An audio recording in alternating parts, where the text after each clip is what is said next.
Okay, we are live.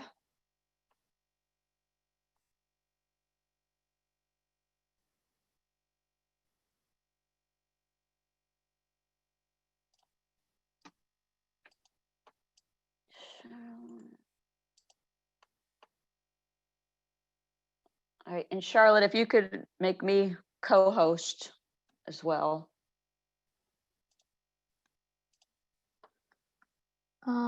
Okay, I'm gonna have to exit this to do that. Just click on the, yeah.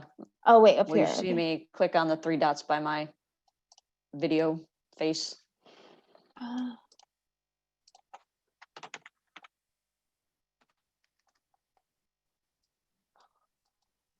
Uh, make a co-host. Yes, please.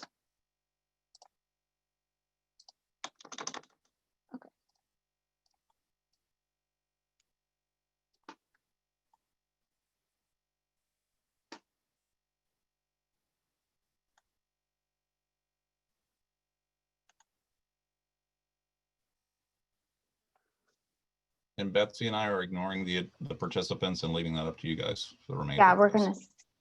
Wonderful. Everybody feel comfortable if we start admitting people? Anything else we need to cover? I don't think so, other than starting the recording for Should I go ahead and start that now? yeah, go ahead. Okay. Mhm. We're We're recording. recording. I think we're ready to go. Thank you. Okay, I'm gonna start admitting some members. And spotlight, remember that, yeah. Spotlight whom? You, right? Spotlight you to show the Yes. screen, yeah.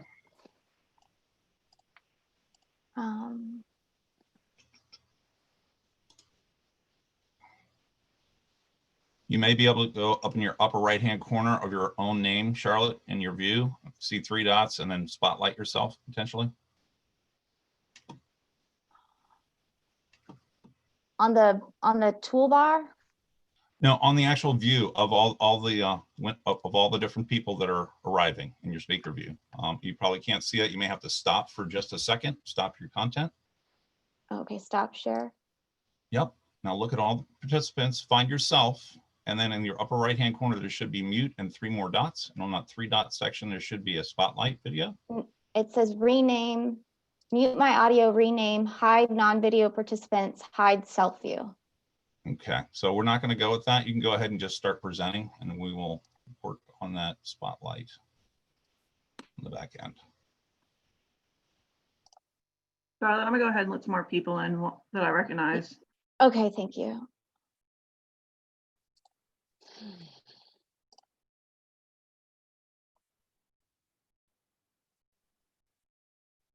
Just let me know when you've stopped doing that and Okay. I'll go back through them.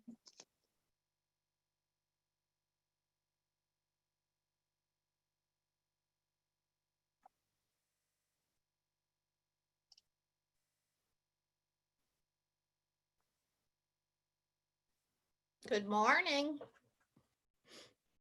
Good morning. This Good is Charlotte. morning. We're still admitting members and we'll get started shortly. Thank you, Charlotte. Who is caption guest? Hi, that's actually the captioner. I like to look at two different screens just to make sure it's working. Okay, I'll go ahead and let that Thanks. one in. Okay, thank you.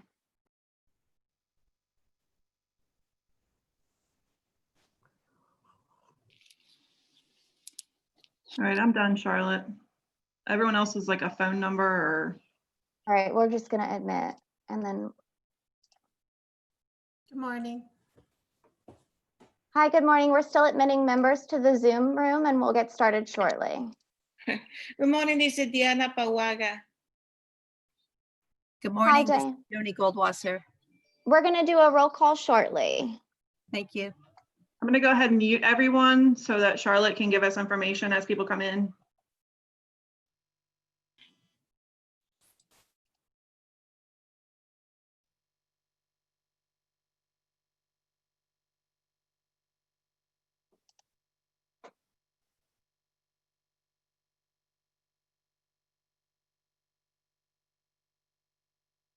Hi, this is Charlotte. We're gonna wait one more minute and then we'll get started.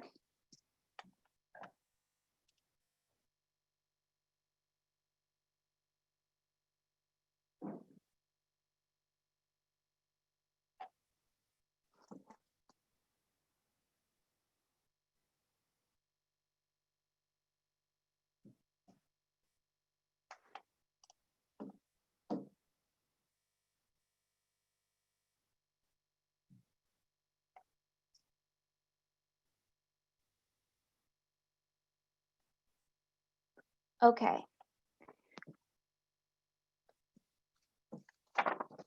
Carmen, if you could start captioning now.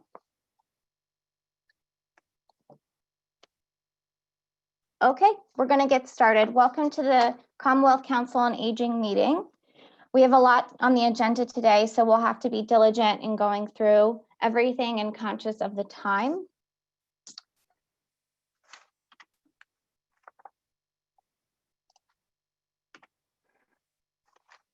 Due to the active state of emergency, this is an electronic meeting pursuant to item 4-0.01 of the 2020 Appropriation Act.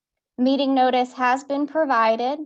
The meeting is being recorded and minutes are being taken. All votes will be conducted via a roll call of voting members. Meeting materials are posted under the Council on Aging's quarterly meeting tab at the link posted on our slide.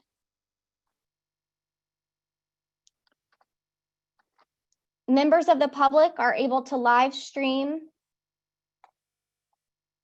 the meeting via the DARS YouTube page. Members, please be advised that if the live stream is interrupted, we will need to pause the meeting until it is restored. Public comments will be accepted by email or phone to my attention. Public comments that were received by June 15th will be read, or if lengthy, summarized during the meeting today when we reach that agenda item.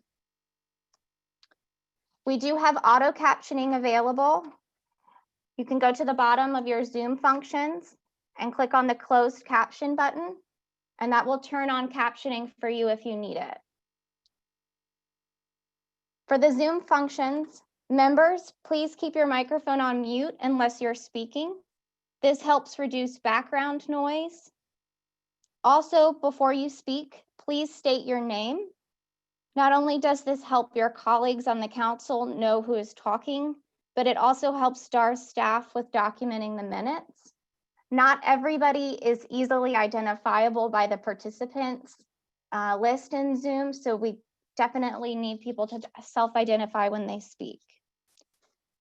Members, if you have your video enabled, please be aware that the system may capture your image and video in the public streaming and for the recording. You can use the chat feature.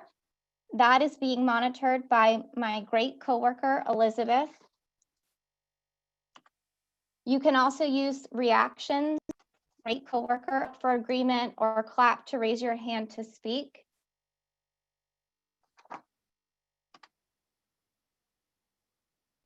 View options in this area, you can set up yourself, and some features will be set up by the host.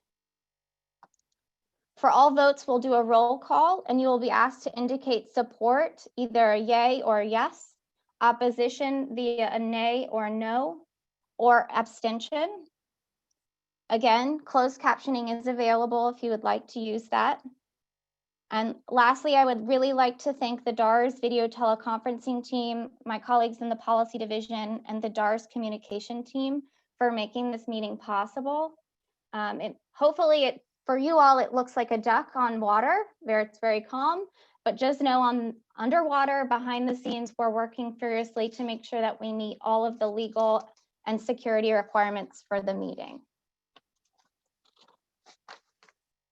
At this point, I'll turn it over to Veronica.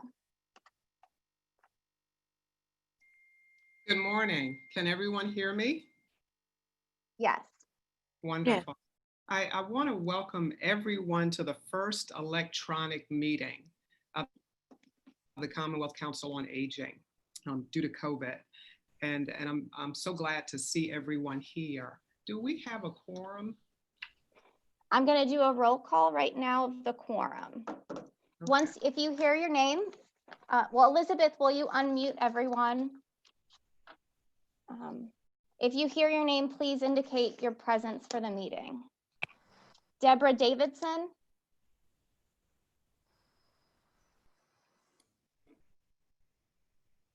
Deborah Davidson. Jennifer DeSano. Here. Amy Duncan, Here. David Farnham,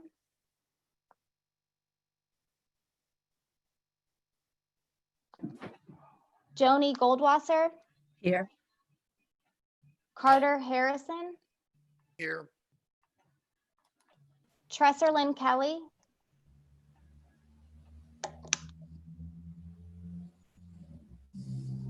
Richard Lindsey, No. was that a yes? I'm sorry. Dean Longo, Diana Paguala, Here. Catherine Reed, I'm here. Beverly Sobel, Here. Jay White. He told me he would be absent. Vernon Wilde,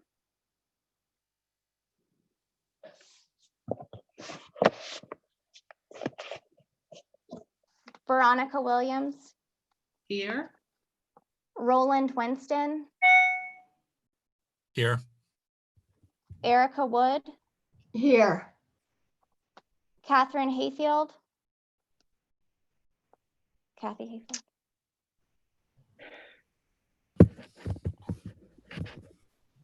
Tara Ragland,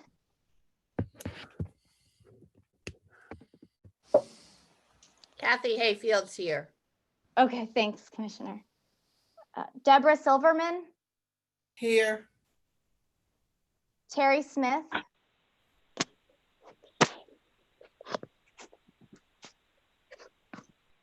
okay. Deborah Davidson has indicated in the chat feature that she is here. I'm going to read off the names one more time of people I heard silence for.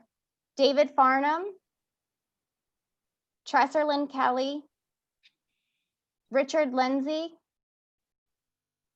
Dean Longo. I'm here. Oh, okay. That's Dean, right?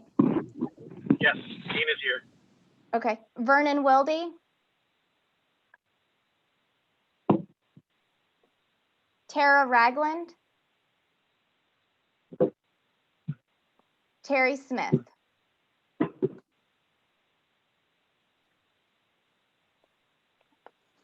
Okay. If I missed your name, please feel free to indicate your presence in the chat feature. We're gonna move forward. Veronica, we do have a quorum. We have 12 voting members present. Wonderful. I thought I heard Treasurer Lynn affirm her presence the first time. Treasurer Lynn, are you there? Okay. All right. Sounds good. Okay, I would like to Veronica, excuse me, one thing. I'm gonna just mention the closed captioning bottom again at the bottom of the screen. You can click to turn it on if you hover over your toolbar for closed captioning.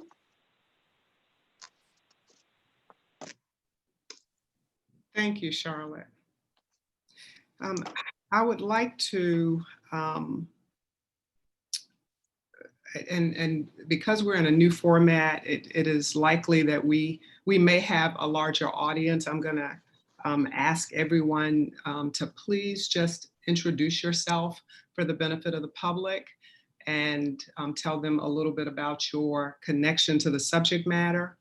And before we do that, I want to read the statute that sets forth the duties of the Commonwealth Council on Aging. And this is set forth in Virginia Code 51.5-128, Duties of the Commonwealth Council on Aging. The Commonwealth Council on Aging shall have the following duties: examine the needs of older Virginians and their caregivers and ways in which state government can most effectively and efficiently assist in meeting those needs. Number 2, advise the Governor and General Assembly on aging issues and aging policy for the Commonwealth. Number 3, advise the Governor on any proposed regulations deemed by the Director of the Department of Planning and Budget to have a substantial and distinct impact on older Virginians and their caregivers. Such advice shall be provided in addition to other regulatory reviews required by the Administrative Process Act. Number 4, advocate for and assist in developing the Commonwealth's planning for meeting the needs of the growing number of older Virginians and their caregivers. Number 5, assist and advise the department with the development and ongoing review of the Virginia Respite Care Grant Program pursuant to Article 8. And number 6, assist and advise the department regarding strategies to improve nutritional health, alleviate hunger and malnutrition among older adults. And lastly, the Commonwealth Council on Aging may apply for and expend such grants, gifts, or bequests from any source as may become available in connection with the duties under this section, and may comply with such conditions and requirements as may be imposed in connection therewith. And I will just start off in terms of sharing. I'm pleased and honored to serve as chair of the Commonwealth Council on Aging. I'm an elder law attorney practicing down in the Newport News, Hampton area. And my connection to the subject matter is that I served as my mother's, in addition to being an elder law attorney, I served as my mother's caregiver off and on for over 21 years. So I'm personally and professionally passionate about the subject matter. So now I'll turn this over to my other council members so that they can share as well.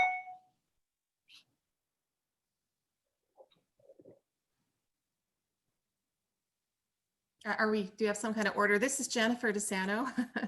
I'm a gubernatorial appointment to this council, District 10, and I am the executive director of the Osher Lifelong Learning Institute at George Mason University, which is in service to older adults and provides lectures and educational opportunities and socialization.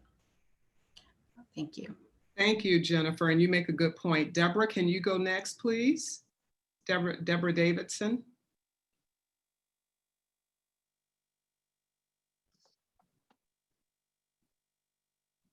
All right, we'll come back to Deborah. Amy Duncan. You'll need to unmute yourself though.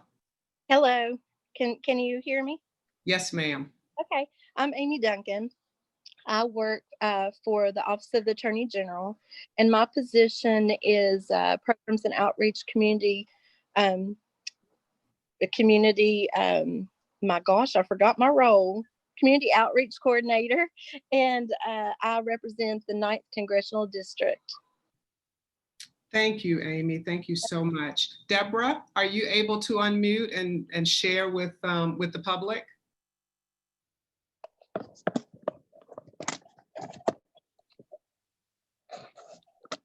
And we can come back to you, Deborah, if you're having difficulty with it, with unmuting yourself. Wave your hand. Go now, Deborah. Okay, she's having difficulty. I see her in the chat. Joanie, can you introduce yourself, please? Sure, I'm Joanie Goldwasser. I represent the 6th Congressional District in Southwest Virginia. I'm a gubernatorial appointment in my 2nd term on the council. I work as a nurse practitioner, both at the free clinic locally and with aging adults at occupational medicine. And that's about it for me. I also have been a caregiver for many years and have a passion for older adults. Thank you. Thank you, Joanie. Carter? Hi, I'm Carter Harrison. I'm the Director of Government Affairs for the Alzheimer's Association with responsibilities here in Virginia. Thank you. Thank you, Carter. Dean Longo? Good morning. My name is Dean Longo. I also have been a caregiver for my parents. Professionally, I've been a director for new Medicaid long-term care programs for Anthem. Since then, I have moved on, and I am now a owner of a Visiting Angels senior home care company. We do in-home senior care down in the Norfolk, Portsmouth, and Suffolk, Virginia area. Thank you, Dean. Deborah, are you ready? Wave your hand if you're still having difficulty. Okay. I didn't see a hand wave. Deborah Davidson, can you unmute yourself and introduce yourself? Veronica, I think she's having trouble. We're still working on it. Okay, all right. Diana Paguay. Yes, this is Diana Paguaga. I am an insurance broker, independent insurance broker. I work with a lot of different insurance carriers. And I have been like more than 15 years of experience working with the senior community. I am also a Latina. I I am a bilingual English and Spanish. And I am a governor appointee for District 11, that is Prince William County. Thank you. Thank you, Diana. Thank you so much. Catherine Reed, Dr. Reed. Hi, everyone. I'm Catherine Reed. I'm an associate professor of nursing at the University of Virginia. Like Joanie, I'm in my second term on the council. It's my privilege to serve. I'm passionate about care for older adults and have done a lot over the years to try to reform education for nursing to better help equip nurses to address this need. I am also a family nurse practitioner. I work in urgent care. I run a travel health consult clinic, and I direct nursing research at a local hospital. And I'm from the 5th District. I'm a gubernatorial appointment. Thank you. Thank you, Catherine. Thank you so much. Beverly Sobel.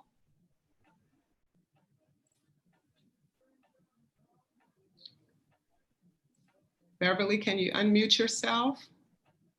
It sounds like she might be having some difficulty in our electronic context. Roland Winston. Oh, wait a minute. I think she's speaking.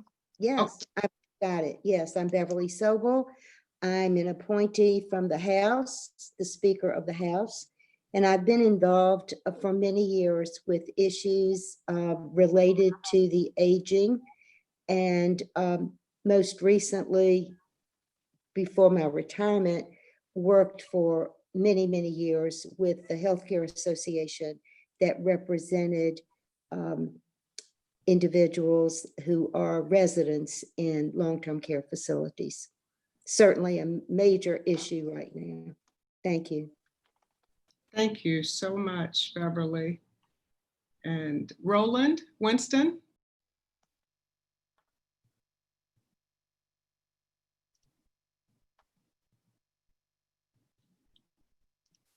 We'll come back to you, Roland. It sounds like he may be having. Now, my finger wasn't moving well enough. Okay, that's right. Advocacy for LGBTQ. About a year ago, we formed an organization called Virginia Council on LGBTQ plus Advocacy and put out a report on the state of youth in Virginia. And on seniors this year. And I'm a senatorial appointment. Thank you, Roland. And Erica Wood. Yes, good morning. My name is Erica Wood, and I'm from Arlington, and I was appointed by the governor from the 8th Congressional District. I worked for 40 years for the American Bar Association Commission on Aging, recently retired, and am very active in the Northern Virginia Aging Network. Thank you, Erica. I'm looking here in the chat, and Deborah Davidson says, please read aloud. I'm currently the NHA. Okay, Deborah is giving me her introduction to read because she's having some technical difficulty. Deborah Davidson, one of our board members, is currently the NHA for a long-term care facility in Henrico County. And she sees day to day the need to serve the most vulnerable in the community. She's acutely aware of the value and the wisdom we should all enjoy in the community. In our elder population, we love our nursing home residents, and they often have no voice. And she's happy to work to develop advancements in this area. Thank you, Deborah, for working around so that we could share your connection with this material and your professional passion with the public that is looking on via live stream. Thank you so much. And Tara also texted that she's present. It looks like she's having some difficulty. Tara is an ex officio non-voting member of the board. Okay. When I go up here to toggle, I should be able to see all 12 participants, and I'm not seeing them. Because one way to communicate is to wave your hand if for some reason you're muted. Okay, all right. So thank you everyone for making those introductions. Next on our agenda is, for this meeting, is to review the proposed agenda. This is a proposed action item. And all of you, is there anyone who has not had a chance to review the agenda for today's meeting? Hi, this is Katherine Reed. I move that we approve the agenda as distributed. Well, before you move, I'm gonna make a motion that we, or a counter motion, that we make a change to the agenda. I just wanted to make sure that everyone had it visible and had a copy of it before we, before the council at large took action.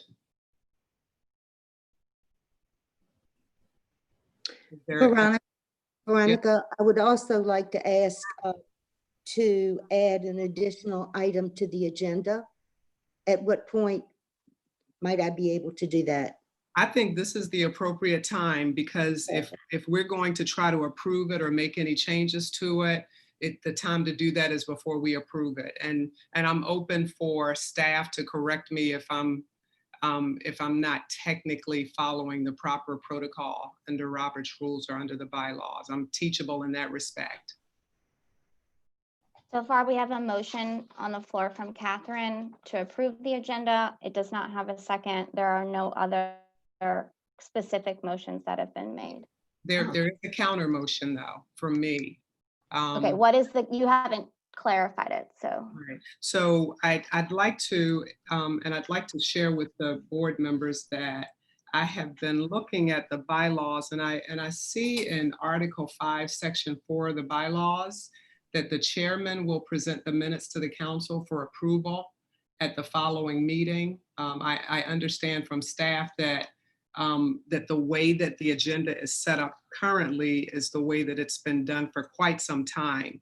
But in light of the fact that the bylaws indicate that it should be done differently, I'd like to make a motion or a counter motion that instead of the secretary presenting the minutes for review and approval by the board, that be done by the chair according to the bylaws.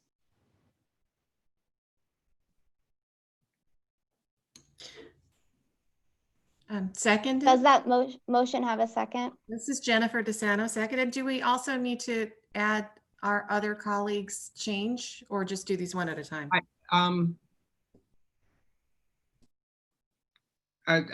I think it would be appropriate to probably do them one at a time, but we definitely, before we vote on approving it, we want to make sure that we hear Beverly's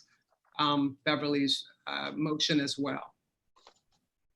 Well, I would like to recommend that we include future meeting topics. Okay. Shall we put that under new business?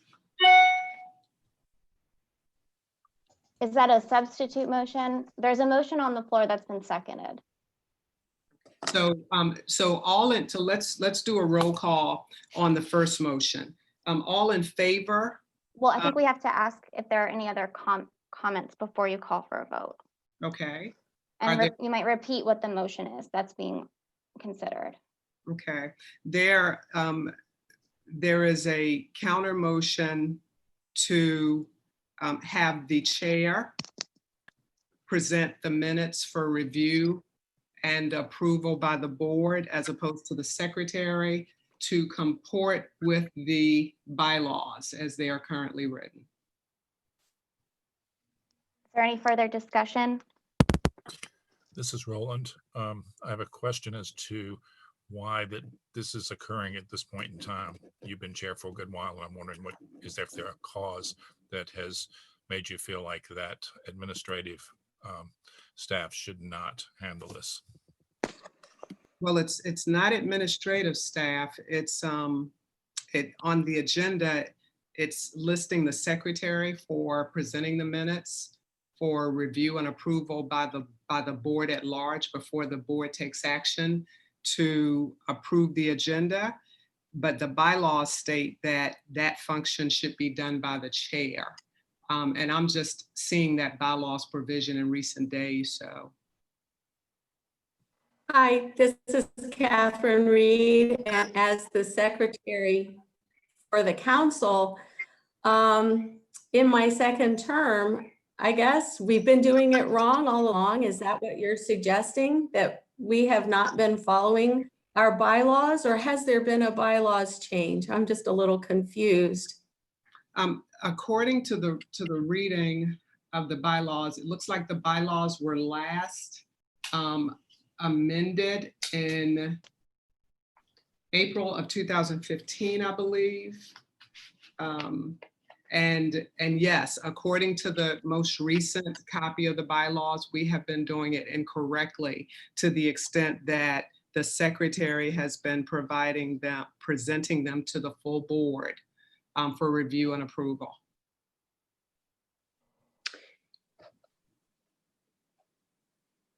Veronica, with that, if I might ask a question. Yes, ma'am. Please, I would like to know what we would have to do in order to update the bylaws. Is that something we should add to the agenda? Yeah, that's a good question, Beverly. And as I read the bylaws, one of the things that I plan on putting in new business is I'd like to appoint a task force to look at the bylaws, because I saw another place where the bylaws were inconsistent with the Virginia Code. When we started out this meeting, I read the duties of the Commonwealth Council on Aging according to the Code of Virginia, as most recently amended in 2017. And there was some language in the current Code of Virginia that's different from the bylaws. And the bylaws, it purports to quote the Virginia Code. There are a couple of changes in there, and I think they're important.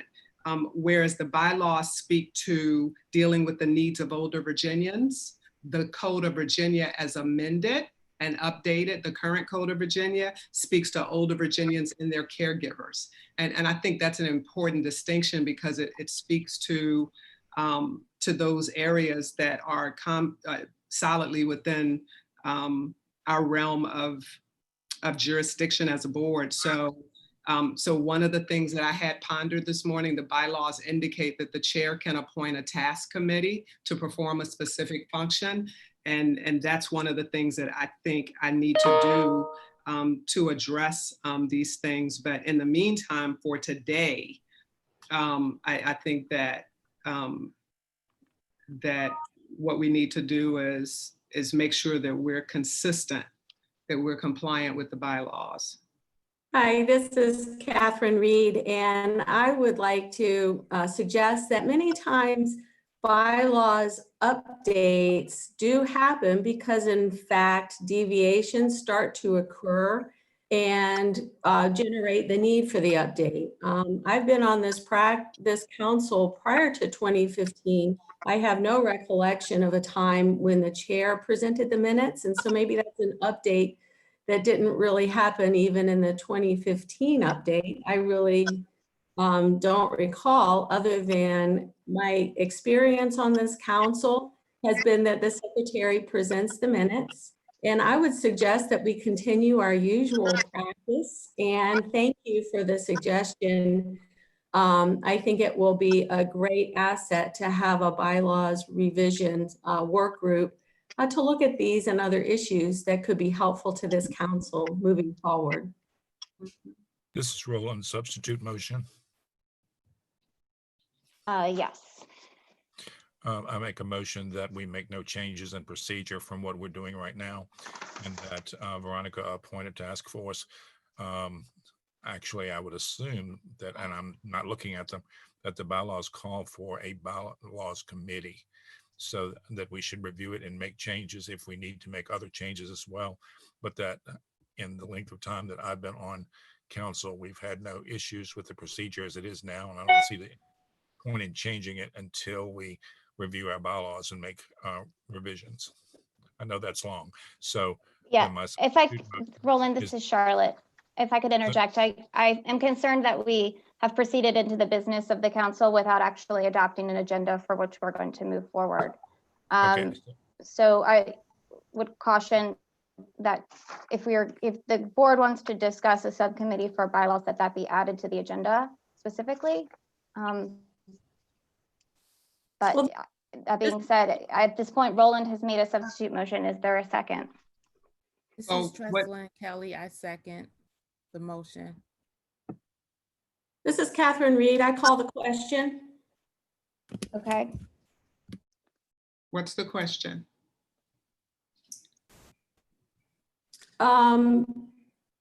The vote for Roland's substitute motion that has been seconded.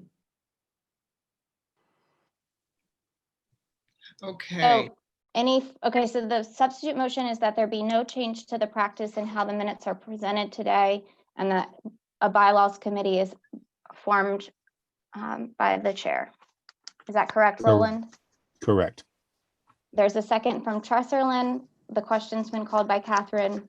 Is there any further discussion, or are we ready to vote? Charlotte, I don't mean to make, this is Carter, I don't mean to make this more difficult. In order to call the question, you have to vote on the call of the question first by a roll call, according to Robert's rules, and then you would vote on the underlying motion. Okay. All right, let me ask a question now. We had a substitute motion. Under Robert's rules, where do we stand in terms of having someone, where do we stand procedurally? Because you have to deal with the substitute motion first. That's correct. Correct. Okay.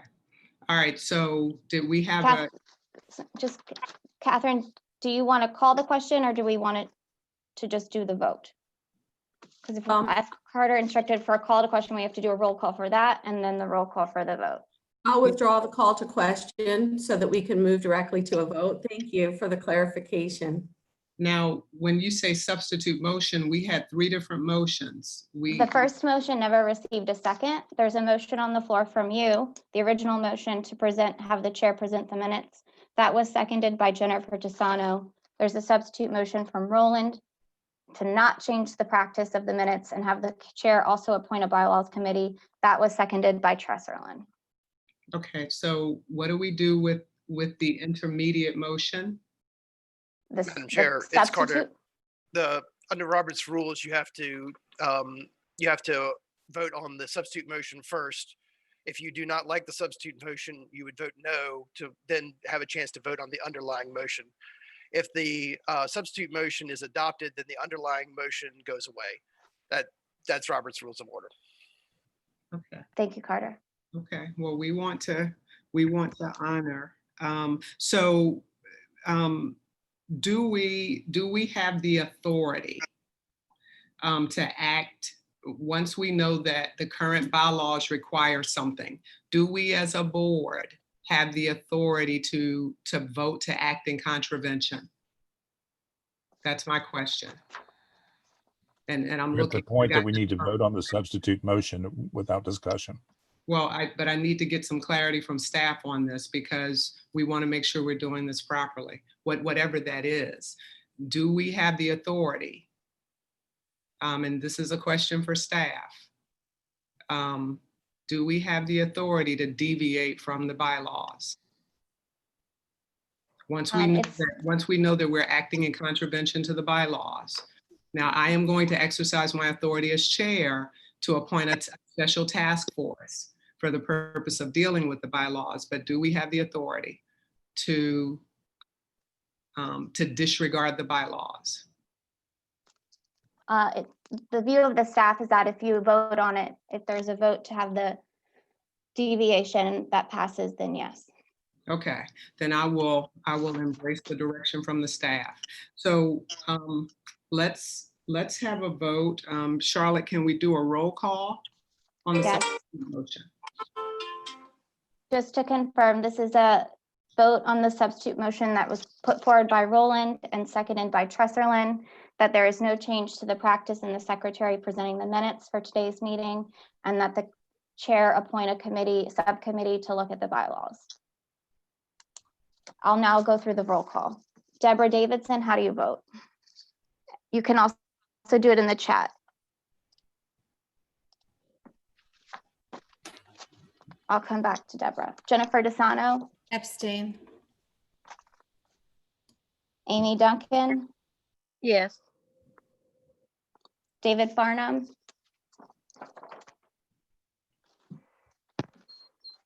You can also indicate in the chat. Joanie Goldwasser. Yes. Carter Harrison. Aye. Lynn Kelly. Yes. Richard Lindsey, I see you, but we haven't been able to verify your presence. Dean Longo. Yes. Diana Pagawa. Yes. Catherine Reed. Yes. Beverly Sobel. Yes. Vernon Wilde. Don't know. Veronica Williams. No. Roland Winston. Yes. Erica Wood. Yes. Okay, the motion is passed. Okay. Next on the agenda, we will have the Secretary, Katherine Reed, review. Yeah. Go ahead. We haven't actually adopted the agenda. I apologize because we still have to address Beverly Sobel's item as well. Please proceed. So Beverly, can you restate your motion, please? Yes, that we adopt the agenda and add the item to discuss future topics. This is Roland second.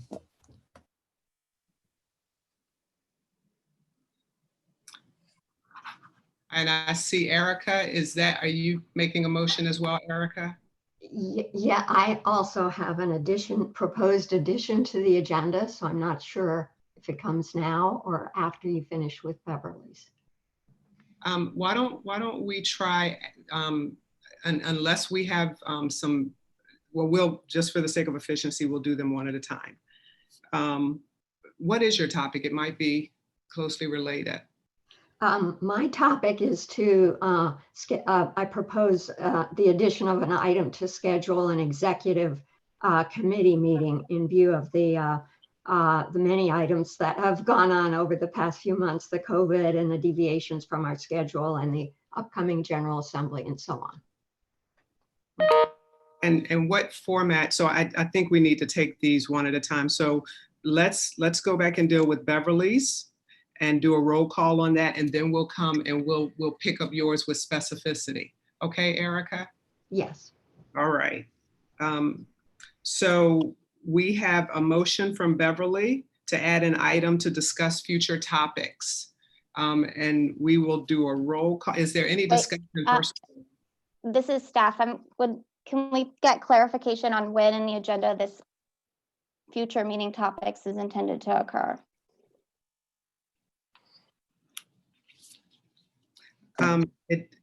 Beverly, do you have a preference? It looks to me like it would fit properly under new business. That would be fine unless staff, do you have any suggestion for staff on that? Just so it's included in the agenda. Okay. Yeah, I think we can add it under new business. That's fine. Thank you. Is there any discussion? Okay, I will do a roll call to get the yays, nays, and the abstentions. Deborah, This is Dean. I have a point of information. go ahead. Yeah, I apologize for breaking in like that. I don't know if it's a point of information or question. Given the format that we have with a Zoom meeting, would it be feasible to pass things without objection and basically assume it's unanimous unless somebody chimes in instead of having to go through a roll call for everything? Dean, this is Charlotte, staff. Unfortunately, for electronic meetings, we must do a roll call vote on all motions. Okay. Yeah. Okay. Deborah Davidson, and Deborah, you can type it in if you're not able to. Yes. Okay, we have a yes. Jennifer DeSano, Yay. Amy Duncan, Yes. Joanie Goldwasser, Yes. Carter Harrison. Aye. Treasurelyn Kelly, Yes. Dean Longo, Yes. Diana, Yes. Katherine, Yes. and it's your motion, Beverly. I know you're a yes, but Yes. yes, Thank you. Yes. I will vote yes. Roland, Aye. Erica, Yes. okay. The ayes have it, and the motion is approved to go under new business, an item to discuss future topics. And next we have a motion from Erica Wood for an item to be added to the agenda to schedule executive committee meetings. And Erica, do you have a preference as to where that would go? And can you elaborate upon your motion, you know, the frequency of the executive committee meetings, et cetera?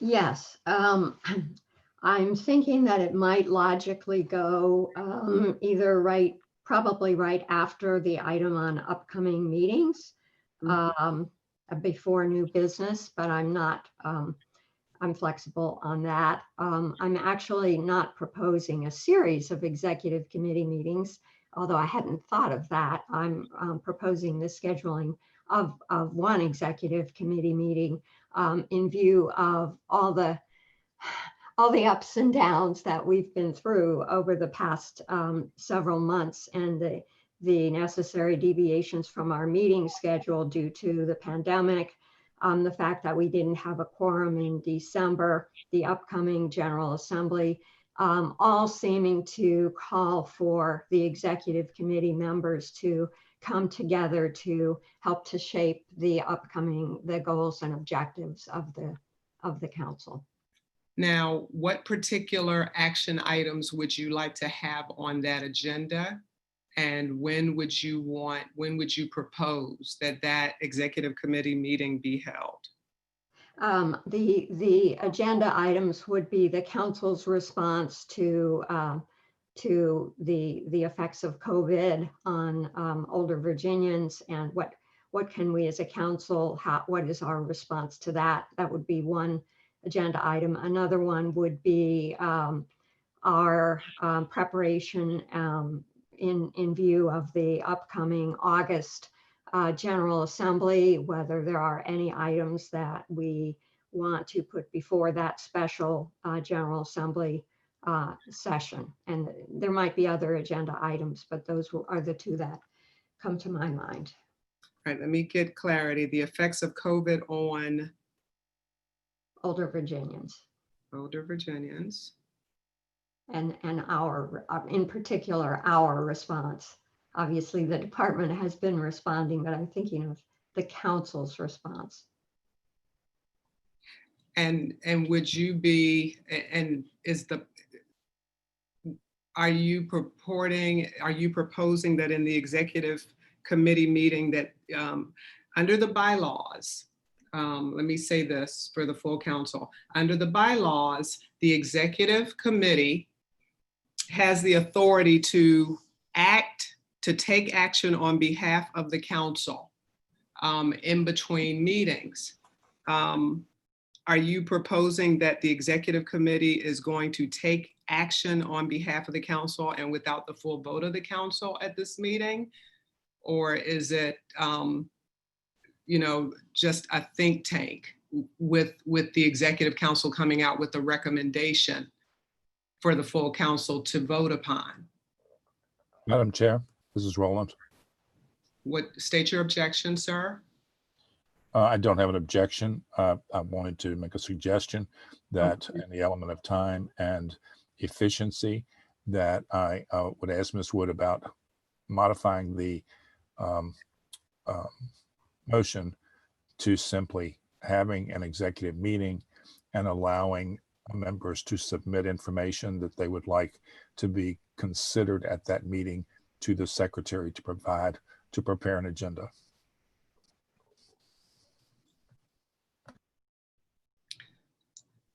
Sir, can you clarify your suggestion? The outcome of your suggestion would be in terms of, because the question to Erica is her intended or expected outcome.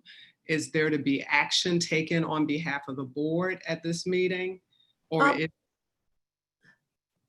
This is Catherine Reed. I'd like to raise a point of order. It seems like we're discussing having an executive council meeting. The motion on the floor is to add that discussion to our agenda. Have we gotten a little bit ahead of ourselves because this discussion is not actually yet a part of our agenda? And I am mindful of our time and that we're almost an hour into this meeting and we have not yet approved our agenda. I think that's a good point. So we're asking to add an item to the agenda for discussion about an executive committee meeting. Okay. All right. Is there a second? Motion, this is Roland.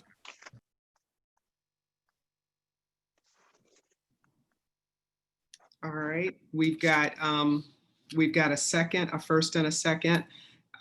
Let's do a roll call to get the yays, the nays, and the abstentions. Deborah Davidson on Erica Wood's motion. Yes. Jennifer DeSano. Yay. Amy Duncan. Yes.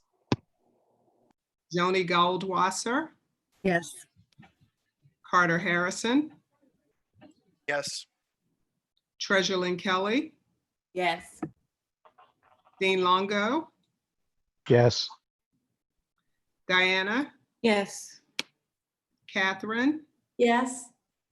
Beverly. Yes. I'm going to vote yes. Roland.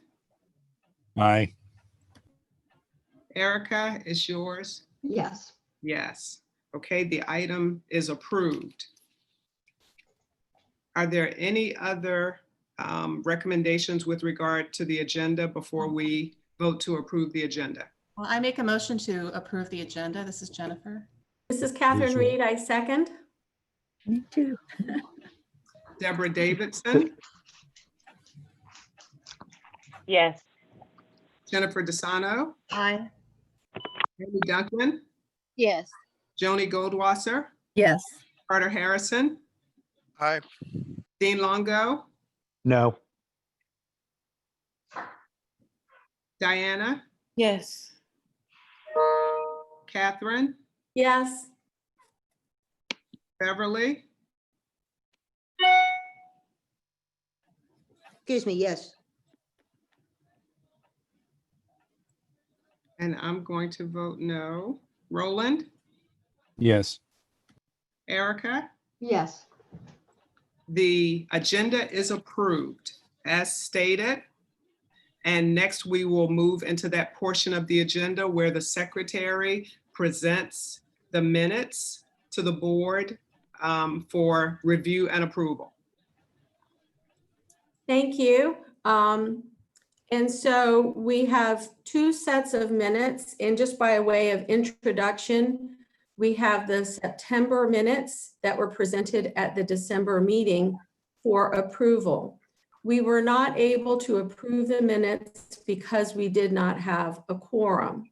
In addition, Chair Veronica Williams brought some substantial changes, or I'm sorry, additions to the minutes that we were not able to adopt and add because we did not have a quorum. And then finally, from a minutes perspective, we have our December meeting minutes that need to be accepted. So let's start with the September minutes. Everybody, I believe, has received these minutes and had an opportunity to review them. I believe that before we can vote on approving these minutes, there's a motion for some additions from Chair Veronica Williams for some additions to be made to these minutes. Veronica, do you have a motion? I do. I make a motion that the comments be integrated into the minutes. The comments that were provided at the December 18th meeting in writing, that they be added to the minutes.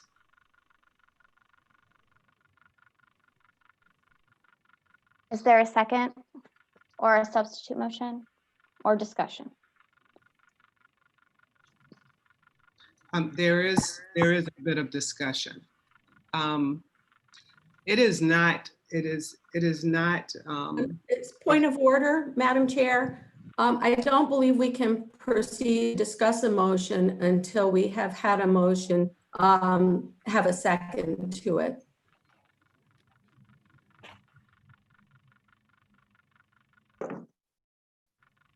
Is there a second?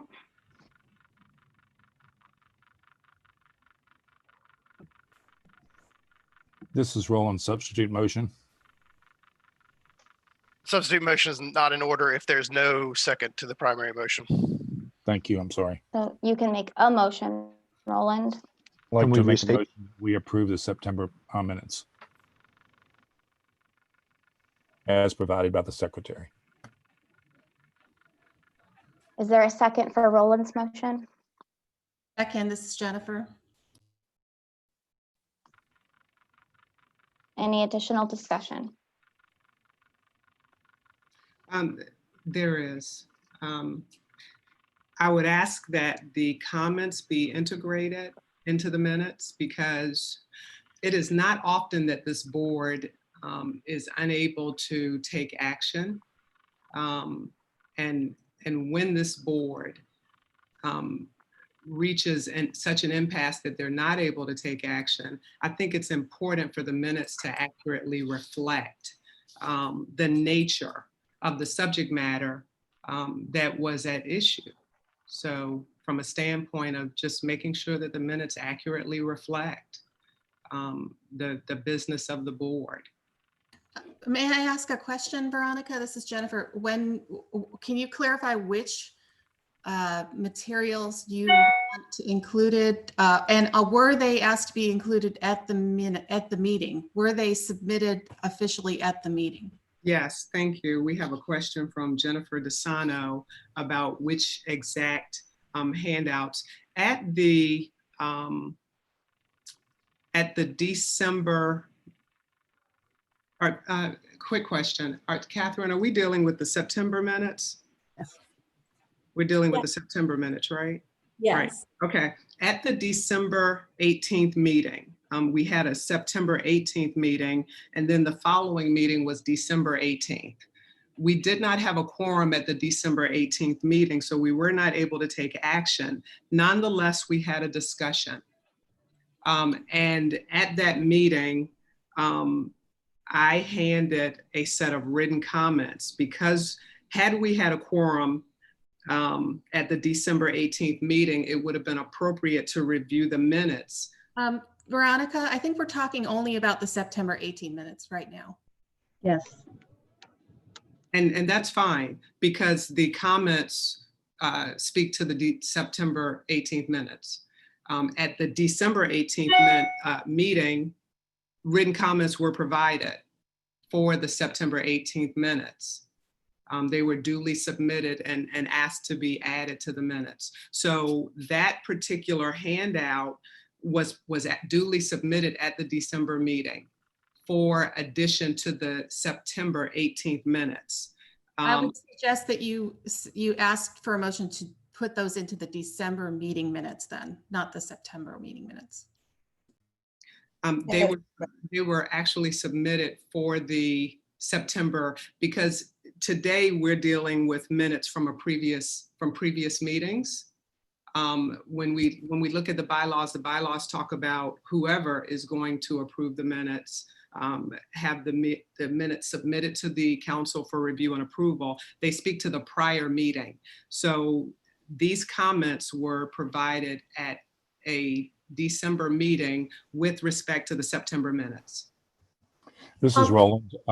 I think that's technically incorrect in the respect we did not have a quorum at the December meeting. Therefore, if you want to submit something to change to the September meetings, it is irrelevant what occurred in December. You can submit them today, but it's irrelevant whether they were brought to the December meeting or discussed at the December meeting, because that meeting was not an official meeting.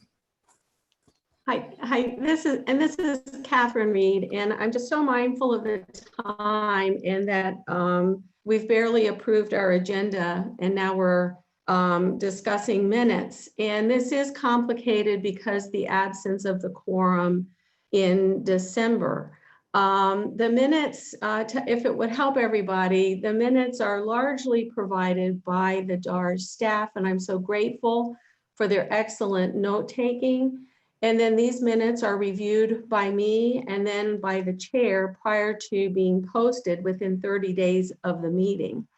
And so the substantial additions, I believe we have had a motion that was not seconded to have the comments added to the to the September meeting minutes.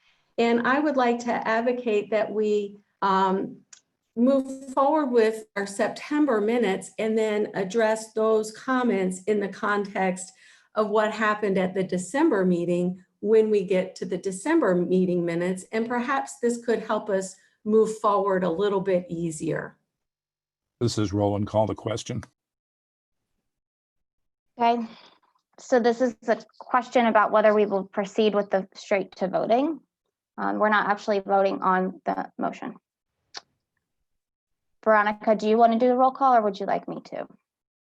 Tell me what's at issue when we do the roll call? Where are we procedurally? Roland has called the question that the discussion stop and we proceed to voting. This is not an actual vote on the approval of the minutes, but whether the discussion should stop and we should then immediately proceed to vote. Charlotte, just procedurally, there has to be a second to Roland's call the question. Oh, motion. sorry, you're right. May I suggest, Veronica, that you withdraw your motion so that we can apply it to the December? And who's the question coming from? This is Jennifer. Jennifer DeSano. I don't know that it's appropriate to withdraw it to apply it to the December minutes because it pertains to the September minutes. Do we need to not proceed with voting on the September 18th minutes if we don't have clarity about how to address the issue of comments being submitted? Madam Chair, the motion's on the floor. Your previous motion didn't get a second. So we either need to dispose of Roland's motion, which is properly supported, Katherine's underlying motion, or Roland's, if it hasn't been received a second yet, motion on calling the question. So those are the two things that are currently before the council from a procedural perspective. We have a question from Jennifer DeSano. Jennifer, did I answer your question about what the comments pertain to. First of all, has everybody even seen the comments? Because if people haven't seen them, then I don't even think we can discuss them because they were just mailed out, I think, yesterday. Actually, as Carter said, this is Roland. That's irrelevant at this point. I've made a motion, and you or Charlotte needs to call for whether or not there is a second or not. If there is not, then we can go back to the other discussion. Otherwise, we proceed to a vote on the discussion. I'll second it. Motion to call the question. Roland already did that. Who seconded it? Joanie Goldwasser. I want to make a counter motion. A substitute motion. For call the question, there isn't a substitute motion allowed. So we have received a call of the question from Roland, which was seconded by Joanie. This needs to go through a roll call vote. Veronica, do you want to read the names or would you like me to? Just for the sake of clarity, can we talk about why a substitute motion is not allowed? When you call the question, Yeah, under Robert's rules of order, a call the question is a primary motion, so that it takes priority over all other motions, and that's why there isn't the ability to do a substitute. All right. Okay, Charlotte, I'm going to defer to you in terms of how we proceed procedurally so that we're doing things decently and in order. I will now do a roll call vote on the call to the call of the question that was properly seconded. Deborah Davidson, Yes. Jennifer DeSano, Aye. Amy Duncan, Yes. Joanie Goldwasser, Yes. Carter Harrison, Aye. Tresserlin, Aye. Dean. I'm sorry, Dean, did you say something? Yes. Diana, Yes. Katherine, Yes. Bev, Yes. Veronica, No. Roland, Aye. or Erica. Yes. Okay. Okay, now we'll Dr. consider Lindsey, I that. say yes too. Okay, So the Now the motion on the floor that has been seconded is that the minutes be approved. That was the question that was called. And so now we need a roll call vote for approving the minutes. Is that accurate, Charlotte? yes. well, one moment. I want to make a note that there's been a primary motion to not incorporate the comments into the minutes. So that primary motion has just passed. So now we're ready to proceed. Madam Chair, the motion that just passed was to call the question. The question before the council is which is what you just said, which is shall the minutes be adopted as presented by the secretary? And that's what we'll have a roll call vote on now. Would you like me to read the names, Veronica? No, I'll read them. Thank you, though. Deborah Davidson, Yes. Jennifer DeSano, Aye. Amy Duncan, Yes. Joanie Goldwasser, Yes. Carter Harrison, Aye. Tresserlin Kelly, Aye. Dean Longo, Yes. Diana, Yes. Katherine, Yes. Beverly. Yes. I will vote no. Roland Aye. and Erica. Yes. Dick Lindsey, yes. Yeah, I think we missed Dr. Lindsey. I apologize, Dr. Lindsey. All right. I need to. Okay, thank you. So we have now approved the September minutes. Thank you so much. And now let's turn our attention to the December minutes. And these have been distributed to you for your review. This is Roland. Motion to approve the December meeting minutes as submitted by the secretary.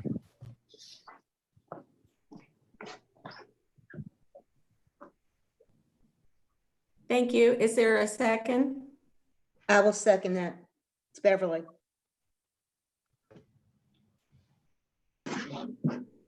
Okay. Let's do a roll call. Deborah Davidson, Yes. Jennifer Point- DeSanto, This is Dean. I've got a point of order. I'm sorry. If there was no quorum for December, are there minutes to approve? Today. We did have a We had present. I'm sorry. Sorry, Catherine. We had a meeting. You just were unable without a quorum to take action. Okay, but it's still an official meeting with official business. Yes. No business, just a meeting with discussion. Okay. All right, just as long as there's something official that we're allowed to vote on if there was no quorum, that's all I wanted to clarify. and I would like to make a substitute motion. Is that permitted? I'm looking for guidance here from staff. Yes. What is your substitute motion? That the comments for addition be added to the December minutes.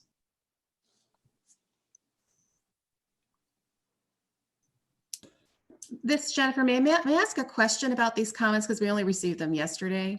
Yes. Who collected these comments? Where does this originate from? At the December meeting, we did not have a quorum, but there were several members there. And at a certain point when we realized we didn't have a quorum, I suggested that we not have any discussion because we weren't able to take action. And one of the members said, no, I think it's important for us to have a discussion. So I yielded in that regard and we had a discussion. And during that discussion, these comments were submitted for addition to the minutes for the September meeting. So they were given to staff at that time? They absolutely were. And they should have been included in the meeting materials prior to yesterday, in my opinion. And just to clarify, I think, Jennifer, correct me if I'm wrong, your question was about the origin of the comments. And these comments were provided directly by the Chair Veronica Williams at the December meeting. Yes. So they weren't taken by official minute takers? Actually, No. That's not correct, Katherine, if I might. These comments were made not only, they were made by a number of council members at the September meeting, and they were left out of the September minutes. So I submitted at the December meeting written comments for inclusion to make sure that the minutes really accurately reflected the nature of the conversation and the nature of when Erica Wood talks about needing an executive committee meeting to kind of iron things out, if you will. This is the heart. These comments speak to why the board at large was not able to proceed with action at the September meeting. Thank you for that clarification. Yes, ma'am. This is Joanie Goldwasser. I attended the December meeting, and I'm feeling somewhat confused right now because I clearly thought, Veronica, those were your comments that you were submitting. I did not ever understand that they were a collection of information missing from the discussion in the September meeting. I understood that to be your, it's just how I interpreted that handout you provided at the December meeting as coming from you with your input. Actually, it spoke to the nature of the discussion at the meeting. And I go back to my original question, the board at large is voting on the approval of minutes right now, but has every opportunity to review those comments. Because if you haven't, then you're not voting from an informed place. Veronica, can you submit these as a friendly amendment to the minutes? I think that would probably. I apologize. Could you repeat that question And Can I, this be submitted from you to the secretary as a friendly amendment to be incorporated into the December minutes? This is just material you provided during the meeting. I don't know that I understand procedurally how that works under the rules that we operate by. I understood that if you weren't in agreement with the minutes, you would submit what you felt needed to be changed or added or removed. So these were some comments that I felt were important and that were missing. You know, and I've submitted them before and they weren't added. So and we couldn't add them because we did not have a quorum. This is such a sticky situation, and I sincerely understand your frustration. Charlotte, can you please review for us where we are with the motions and the progress regarding the December minutes? There's been a motion to adopt the minutes as submitted by Roland, which was seconded by Beverly Sobel. I would like to call for the motion, please. Call the question, I'm sorry. I'll second. Joanie Goldwasser. Okay, we have a and if I can have staff to explain to the full board from a procedural perspective, because we have a substitute motion there, and can you teach us as a board how, because we want to make sure we're doing things decently and in order and according to the rules. So how does the substitute motion that I made fit in with the call to action? Your substitute motion was never seconded. We now have a call for a question that was seconded. It becomes the primary motion, and we need to have a roll call vote on that. Did we have an opportunity for somebody after my discussion to make a second? Did we ask for a second? Point of order, usually the second comes before you proceed to discussion. We never really got a second, but we went into discussion anyway. Okay. We need to do the roll call for the question. All right, so that everyone understands what they're voting on, the question is, if you could state it, Charlotte, so that everyone, when they say yay, nay, or abstain, so that they understand with clarity what they're voting on. The call for the question is, should the discussion on the December meetings stop? And then we will and proceed directly to the vote. Okay. For the motion that's already on the floor to adopt the minutes. This is not to adopt the minutes. This is to move forward for the vote. And the vote will have the effect of adopting the minutes, right? No, that'll be a second vote afterwards. Okay. Does everyone understand? Because I'll proceed with the roll call if everyone has clarity. Okay. Deborah Davidson? No. Jennifer DeSano? No. Amy Duncan? No. Joanie Goldwasser? No. Carter Harrison? I apologize. Could somebody repeat what we're voting on? Is this the call to question, correct? Yes, correct. Aye. Oh, then I misunderstood. Who is? This is Joanie. You It want would be a yes. I seconded call the question. So yes, I do want to call the question. Okay. Treasurer Lynn Kelly? Aye. Dr. Lindsey? Yes. Dean Longo? Abstain. Diana? Yes. Katherine? Yes. Beverly? Yes. I'm going to vote no. Roland? Aye. And Erica? Yes. Okay. Charlotte, what do we have here? I know we've got an abstention from Dr. Lindsey. I didn't abstain. I voted yes. It was Dean Longo Dean- abstained. You have Dean five, abstained, yes. or you have 9 yeses, 4 noes, and 1 abstention. The motion passes. Okay. The motion is approved. Okay, Charlotte, what next? In terms of this procedural, because you just explained so that the members would understand where they're voting, what that particular vote was for, and now the next vote is for? The motion that Roland put forward that Bev seconded to approve the December meeting minutes as they were submitted by the secretary. Okay, all right. Roll call. Deborah Davidson. Yes. Jennifer DeSanto. Aye. What was that? It's an aye. Right. Okay, sorry. Amy Duncan. Yes. Joanie Goldwasser. Yes. Carter Harrison. Yes. Treasurer Lynn Kelly. Yes. Dr. Lindsey. Yes. Dean Longo. I abstain. Diana. Yes. Catherine Reed. Yes. Beverly Sobel. Yes. I'm going to vote no. Roland Aye. and Erica. Yes. Okay.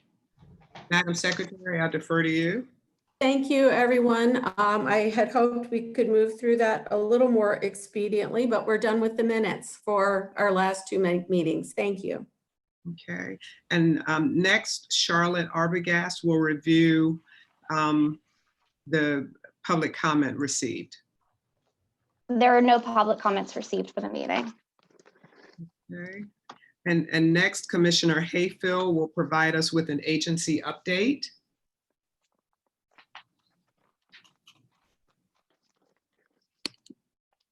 Good morning, everyone. Good morning. Kathy, it's so nice to see you all or to see your name if I don't see your face. I am very cognizant of the time, but I'm going to give you an update. And I was going to chat with you a little bit about the importance of this Commonwealth Council on Aging as well. I do find that process was very painful, and I hope we won't have those kinds of painful processes in the future, because you all are an amazing, important part of this Commonwealth, and I need you, and the governor needs you to be supporting the individuals who are aging and vulnerable in this Commonwealth, especially during this pandemic, where individuals who are older, living in nursing homes and assisted living facilities, isolated in their homes, are disproportionately affected by COVID-19. So I want you to know I value you, and I want you to be on board to help us during this time. And I know that you want to be there as well. I want to tell you some of the things that are happening, and I'll do this quickly. Ironically, May was both Older Americans Month, Virginians Month as well, and it was also Adult Abuse Prevention Month. Wow, here we're going through this pandemic where so many individuals are dying of COVID-19 or very ill or isolated in nursing homes. And it was a month where we were celebrating the lives of people who are aging, older adults. It's a very difficult time for people. And if individuals aren't aware of the disproportionate impact of older Virginians, older Americans, they're living under rocks. So it's really a time for us to come together and support people and support the needs of these individuals and these populations.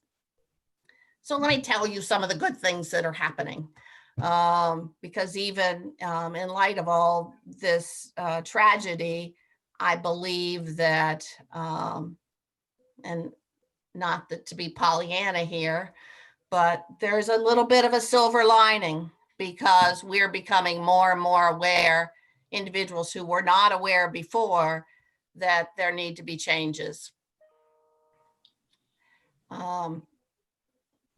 Let me talk a little bit about federal dollars.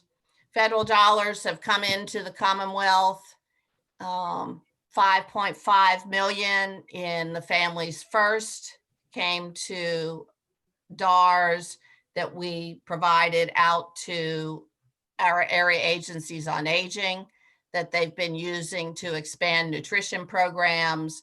Congregate meals were closed down, and so we pushed dollars out to the AAAs to provide home delivered meals. And oh, it's amazing how the AAAs have stepped up and really have done just a fabulous job of expanding their services. I'm very appreciative of that. Also, we received $18 million from the CARES Act, and $500,000 of that went to the Ombudsman program to expand their services, which you know is tiny in proportion to the need in Virginia. So another $500,000 will be very helpful. So we push those dollars out as well. And then the rest of that 18 million is being used for a variety of different services, including more nutrition programs, but also other services through the AAAs. And I want to thank Marcia Dubois and her staff, as well as our fiscal staff, for getting those dollars out quickly so that services can be provided. In addition, the governor and the General Assembly approved millions of dollars to increase the daily rate for nursing homes by $20 a day during this pandemic. And also at this time, the administration is looking at proposals that I hope to see come out in the next couple days to increase dollars to assisted living facilities, very similar to what's being done for nursing homes. So hold tight, and you should be hearing that soon. Also, we know that individuals who are in group homes who have disabilities, many are aging, are also disproportionately affected in other congregate settings as well. So we're, as a Commonwealth, we're doing all we can to be aware of and respond to those needs. Another good thing that happened is the SNAP program, which is, you know, old food stamps. That program has been amended so that individuals can use Amazon, Walmart, home delivered groceries using their SNAP benefits. And that's a big deal. That helps a lot of people who are isolated. I really want to let you all know how grateful I am to the AAAs, to our ombudsman, to our guardians, to our adult protective services workers, to our own employees at DARS for all of their work during this time. It has been a big lift, and you know that because many of you are involved in providing services as well, that this has taken a village. It really has, to come together to respond to this pandemic. And the creativity and the innovativeness, people finding ways to communicate with individuals in assisted living facilities or nursing homes when they can't go inside, using smart technology and knocks on windows and all kinds of things just to be sure that we're making connections with people, has been phenomenal. So I wanted you to know that. I also look forward to hearing from some of the next speakers, because they're the folks who are, I don't like those military terms, but boots on the ground, really out there doing the work and serving people. At the very beginning of this pandemic, which I believe was only March, but it feels like a year ago, I sent an email out to our 1,300 DARS employees, and I said that when my husband was diagnosed with Parkinson's, which was a lot of years ago now, over 10 years or about 10 years, I ran across this little plaque that you can't read, but it says, "Life isn't about waiting for the storm to pass. It's learning to dance in the rain." So I ran across this years ago and it has stuck with me. And when this pandemic started, which was March, I said, well, okay, we're going to learn to dance in the rain, and this will maybe last for a couple months. This is going to last for a long time. And we as a Commonwealth, we as Department for Aging and Rehabilitative Services, we as your partners with the Commonwealth Council of Aging, we have to learn to dance in the rain. And whether it's a waltz or a jig, we got to figure out how to work together so that the people in the Commonwealth who are aging adults, who are vulnerable, they know that we're there for them and that our voices are all heard. So I want to thank you for your work on this council, and I look forward to the rest of the meeting. Thank you all. Thank you, Commissioner. Next, we are going to have a presentation and panel. And this is a modified presentation from the one that was originally planned for the March meeting that was canceled. For this presentation, we'll have a panel that will discuss their role in long-term care facilities and how their work has changed to respond to COVID-19. Among the presenters are Nicole Penny, long-term care supervisor with the Virginia Department of Health, Office of Licensure and Certification, Tara Ragland, Director of the Division of Licensing Programs with the Virginia Department of Social Services, and she's an ex officio member of the council, Joanie Latimer with the State Long-Term Care Ombudsman Program, and Paige McCleary. She's the Director of the Division of Adult Protective Services. Okay, so Nicole Kenny is going to start off the presentation. Presentation time is roughly going to be 30 to 40 minutes with 10 to 15 minutes for questions. Thank you so much, ladies, for coming in. Nicole, I will turn the presentation over to you at this time.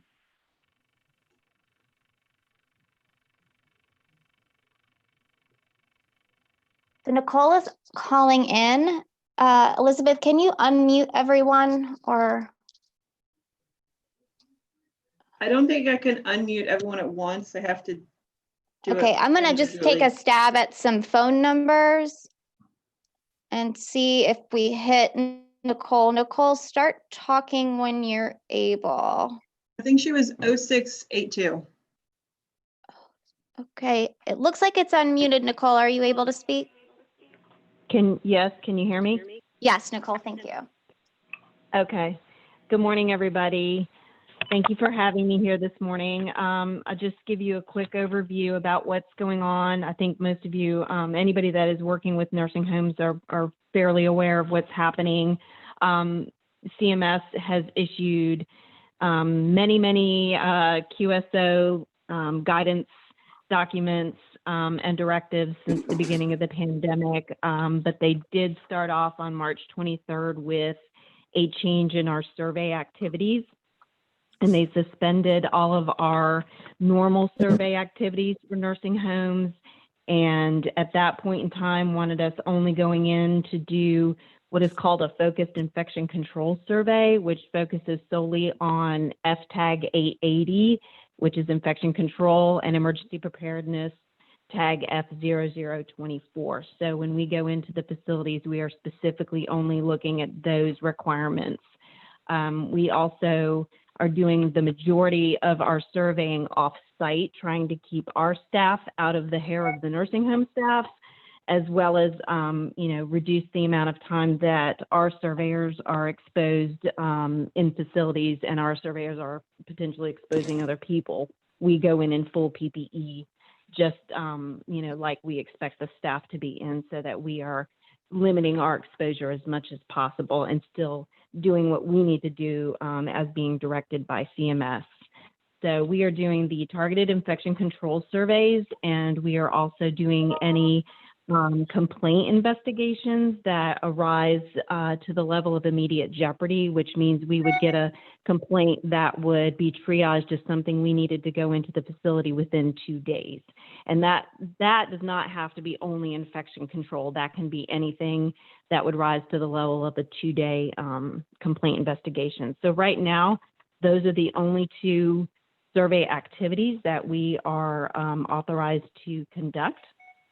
We also received further guidance on the beginning of June, and that is, it's for those of you that take a look at QSO memos. It was QSO 2031, came out June 1st, which actually directed us to conduct focused infection control surveys in 100% of our nursing homes within the state. So we have been going around and doing that since that memorandum came out. We had previously started to do on-site surveys, but we were going by previous guidance, which was a little bit more limiting, wanting us to, work with CDC, but then CMS changed direction and wanted us to go in to all of our facilities.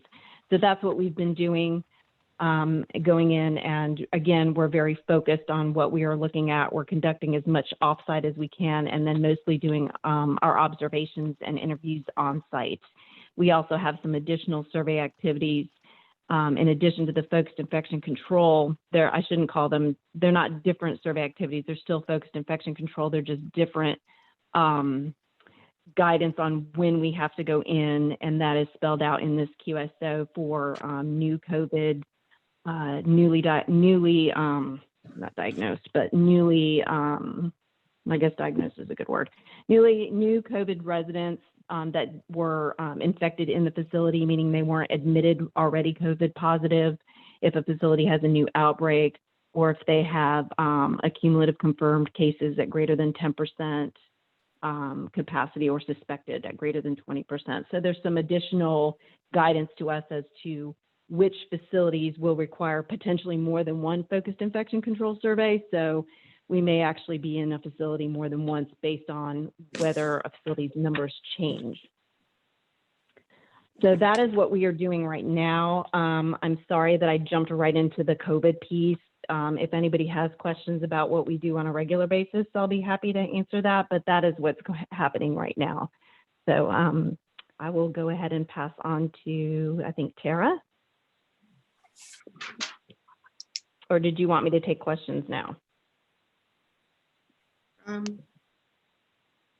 Does anyone have questions for Nicole? Nicole, this is Carter Harrison. I have a question. I am curious about reopening and the process that's going around that. I know I listened into the calls from the governor's task force, and that's one of the things that the health department is supposed to be working on. I know other states have done outside visitation or all kinds of items like that. Do you know where the health department stands on the reopening aspect? I obviously know we're not talking about full reopening, but sort of, is there any plans in place that you can share with us? I do, yes. There is a task force that is working on that, and the guidance is getting close to being finalized. I do not have a date of when that will be released, but we did get another draft from Kim Beasley, who's our deputy director. We got another draft, I think it was yesterday, to take a look at, but she did not have a final release date, but that it should be soon. So that's all I can tell you on that as far as the reopening guidance goes. I don't want to give out any specifics just in case something else changes before the final draft comes out, before the final comes out, since it is still in draft. So I don't want to say anything as far as what's in that document, but they are going to be, it will be mirroring what CMS put out as far as the phased piece, the part where, if you've seen the QSO with the CMS guidance that has the grid with the different phases and what's allowed in the different phases, that will be similar.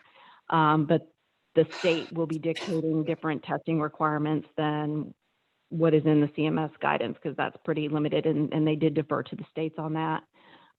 So that's about all I can say on that. Right now, what we have to remember is that according to the QSO, all nursing homes are one phase behind the rest of the state.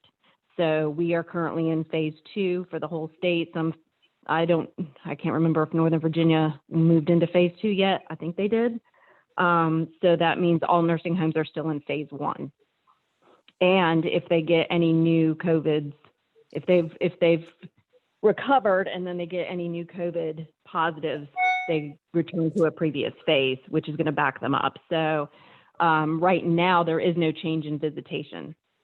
So facilities that are doing visitation are not in compliance with the QSO. Yeah, I'm not aware of any facilities doing visitation. So just to be clear. Nicole, this is Joanie Goldwasser.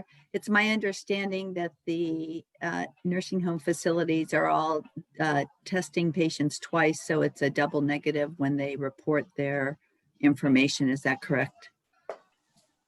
I can't speak to all nursing facilities.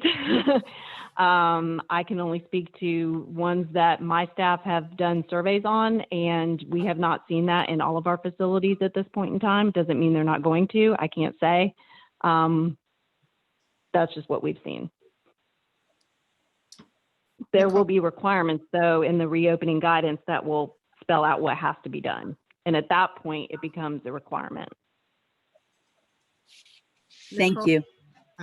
Nicole, are there any exceptions to the visitation restrictions in long-term care facilities? Exceptions to the QSO guidance? No. I mean, the QSO guidance does speak to end of life, but other than that, there is no other exception. Okay, thank you. Mm-hmm. Okay, if no one else has questions for Nicole, we can move on to Tara Ragland. Can everybody hear me? Yes. Yeah. Okay, yeah, I've had some issues with the audio. So, well, it's been very interesting. I don't know of any other words to say. Interesting, challenging. We've had quite a bit of fun over here at DSS lately. So I think most folks know DSS has a pretty large job description. So we'll kind of focus just, on basically what licensing does. And obviously we have at the current moment, the responsibility of licensing both adult and child care. And, child care is due to go over to DOE in July of 2021. I'll say this now, and I will tell everybody that I didn't say it if you would to read this after this call, but I wish it would have went last year because it would have really made my life a lot easier this year with COVID. But anyway, it's just been very challenging to have both adult and child care during this time, but we have set up a lot of different things in terms of licensing programs. Obviously, licensing is primarily responsible for the health and safety of our most vulnerable population in Virginia. And so I think we've had an interesting time with our,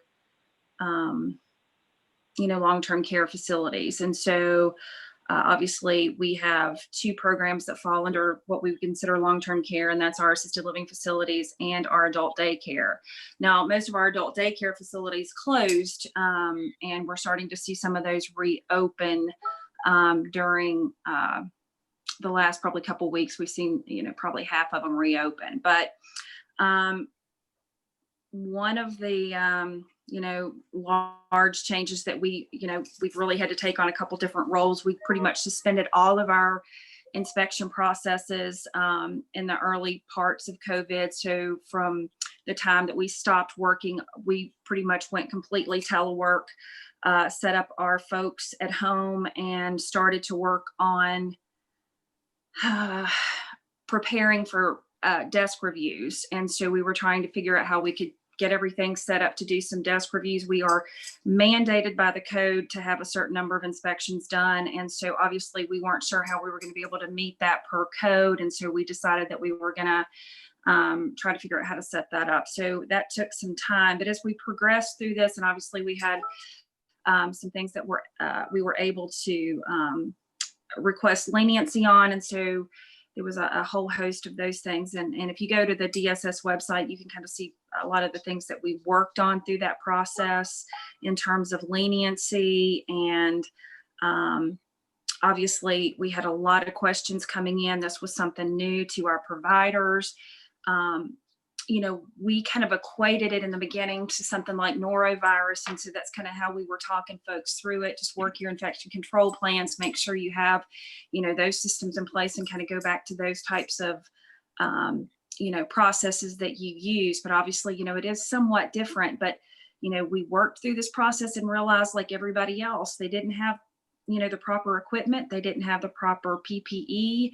And so that presented a huge problem for our, not just assisted livings, but all of our long-term care facilities, and probably contributed to a large number of outbreaks and ultimately deaths that we were seeing in our long-term care facilities. So it was quite concerning to us. And as we pull back, and we've tried to do this throughout this process, and I think that hopefully with this group and some others that we're involved in, and with our partners, I mean, obviously, you know, with Paige and with Joanie and just DARS in general, we need, you know, to partner, I think, as we move forward and figure out how we can handle these types of situations more effectively for our seniors.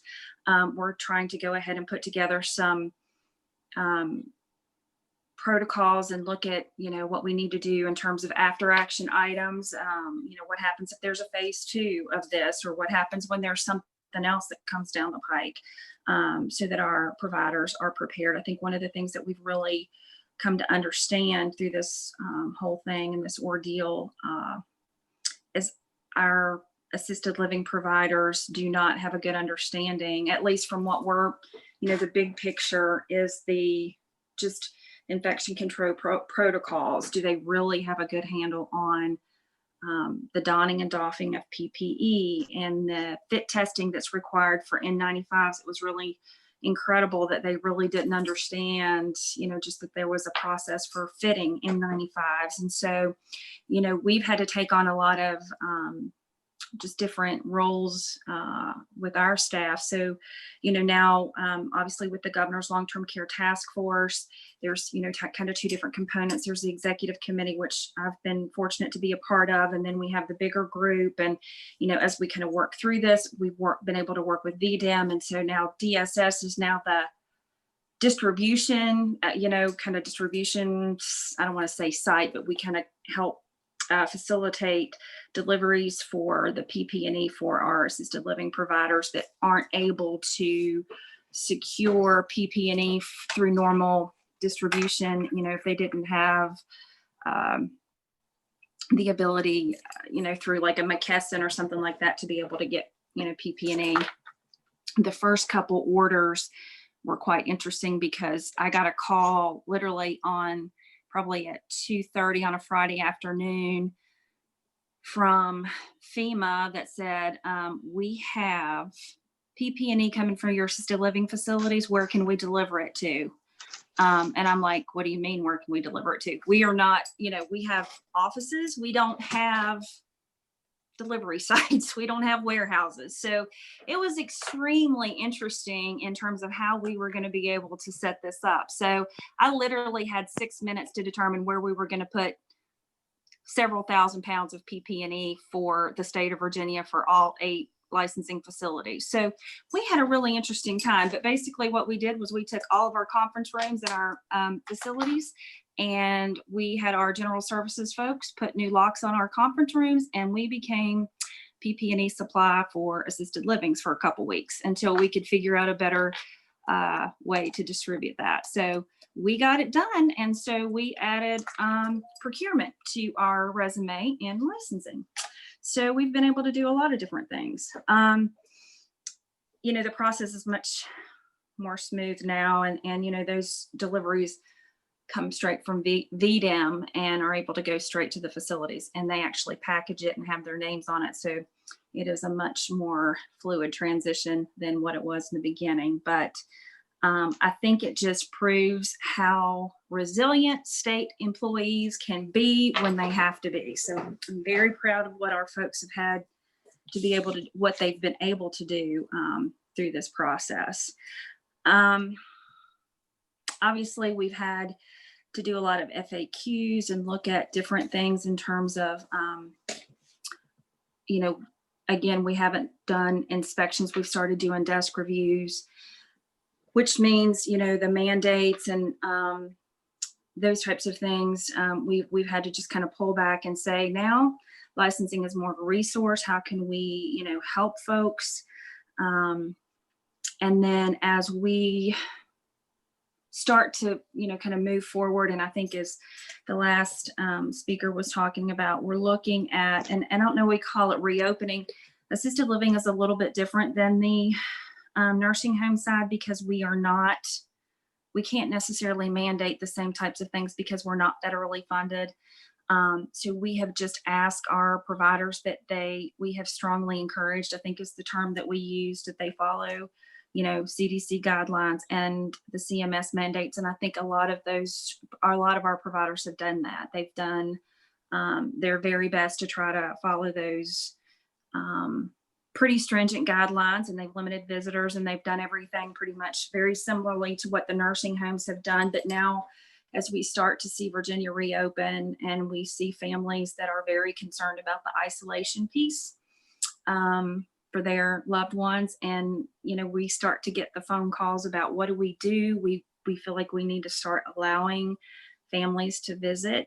And so we have, you know, started and we have ours developed, and, you know, we kind of promised Dr. Forlano we kind of wait a little bit so that we could release the guidance the same time that OLC released theirs in terms of, you know, I think we're going to call ours just the best practice. We're strongly cautioning our providers. As you move through this, if you start to lessen the requirements and you move away, you know, from, you know, not allowing visitors and kind of going back to more communal settings and having, you know, folks in the dining room and that type of thing, you better make sure that you have a good mitigation strategy, that you have a very good infection control program, that you're monitoring things appropriately, because we know what we're seeing in other states, and it's extremely concerning for us. I know there's a fine line in healthcare that you want to really be able to manage the whole person. And we know that if we isolate people, there's you know, they have depression, and depression leads to a lot of other things. So you've got to manage the whole person. And I know it's difficult for our providers to do, but we can't mandate those things. We can't tell them they can't have visitors. We can't tell them they can't open their beauty shops. We kind of joke around, and, you know, I can only imagine what you do if you told me I couldn't go to the beauty shop, or fix my hair or whatever. It makes them feel better. It makes them,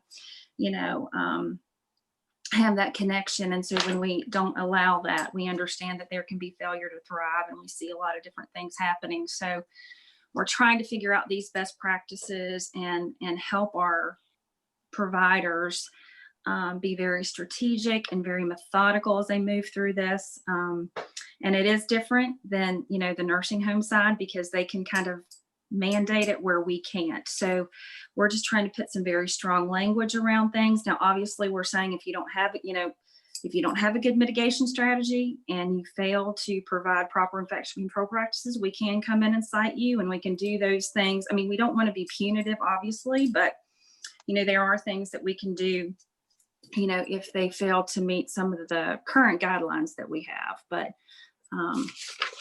I could kind of go on and on, but I won't. I'll try not to go too much farther. But, obviously, we are looking at the National Guard finishing up the nursing home side to do like the point prevalence testing. And then they'll move to the assisted living. And so I think once that happens, then, and we're really hoping that the CARES money will help with ongoing point prevalence testing and stuff like that when that money comes through. So be happy to take any questions from folks if they have any.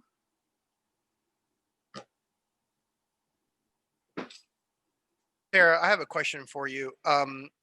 I, just as with the nursing homes, my the folks that I represent are highly concerned about the social isolation piece, especially in special care units where, you know, folks are not going to understand why folks haven't been visiting, and there may be additional issues related to that. And while I don't have a specific recommendation, I would like to work with your office on how we might be setting up some of that issues to address those social isolation pieces, especially in those special care units, because I've seen some of the guidance from CMS for the nursing home side, and it requires you not to walk through the facility in order to have access to them. And most special care units, well, not most, but some don't have just a door to the outside. They have to go through the facility. So I just like to chat with you guys about that further, and make sure that y'all are thinking about some of these issues as the reopening stuff moves forward. Yeah, so the document that we've drafted, we've, you know, initially it was 16 pages. And I said to my team, I said, we can't put out a 16-page document. So what we're kind of doing is we've pretty much highlighted topical areas like, you know, we've talked about staffing, testing, obviously PPE. We've talked about the physical distancing aspect, addressing visitors. And then what I'm asking, personal services, because we've got a lot of questions just on, you know, people coming in from hospice providers and home health and just different things like that.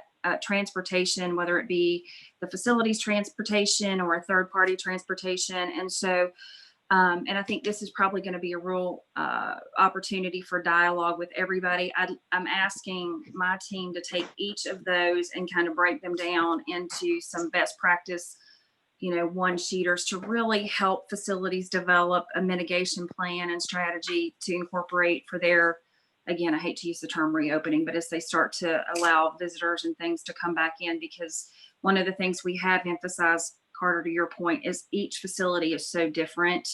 And as you're very familiar with, and I think one of the things that we're going to be looking at as we move forward is, it's been very interesting to me that, and I think we know this, and Carter, we sat through a lot of legislative stuff, and, you know, I've received, and I kid you not, probably 15 phone calls from some of the legislators that we sit in General Assembly with every year that you talk to, and that they have absolutely no clue what assisted living is. And I have just been floored by the conversations. I have spent more time educating folks about assisted living than basically about the COVID piece, because it's just, you know, and I think Beverly's probably on the phone, and I know Beverly's been a problem that we've dealt with for years. And I just, you know, it doesn't seem like we're making the headway that we need to. So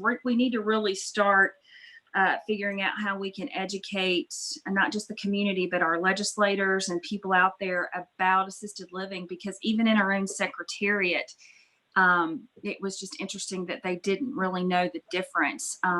You know, as we worked with VDH and VDM and all these other entities. So I think we need to work together to figure out how to educate folks as we move forward. And I'm kind of digressing a little bit, but there's just a lot of stuff out there that we need to look at. But all the different types of assisted living facilities that we have, we can't just do a one size fits all approach. And so I think that was, you know, the 16 to 20 page document I had at first. I don't think we can figure out a way to address everybody, but we can help our individual centers figure out a process to actually, you know, help with their mitigation strategies. Yes, Chair, it's Beverly. Yes, and I'm very much aware of the situations that you described, and we really need to find a way to inform the public because they don't understand.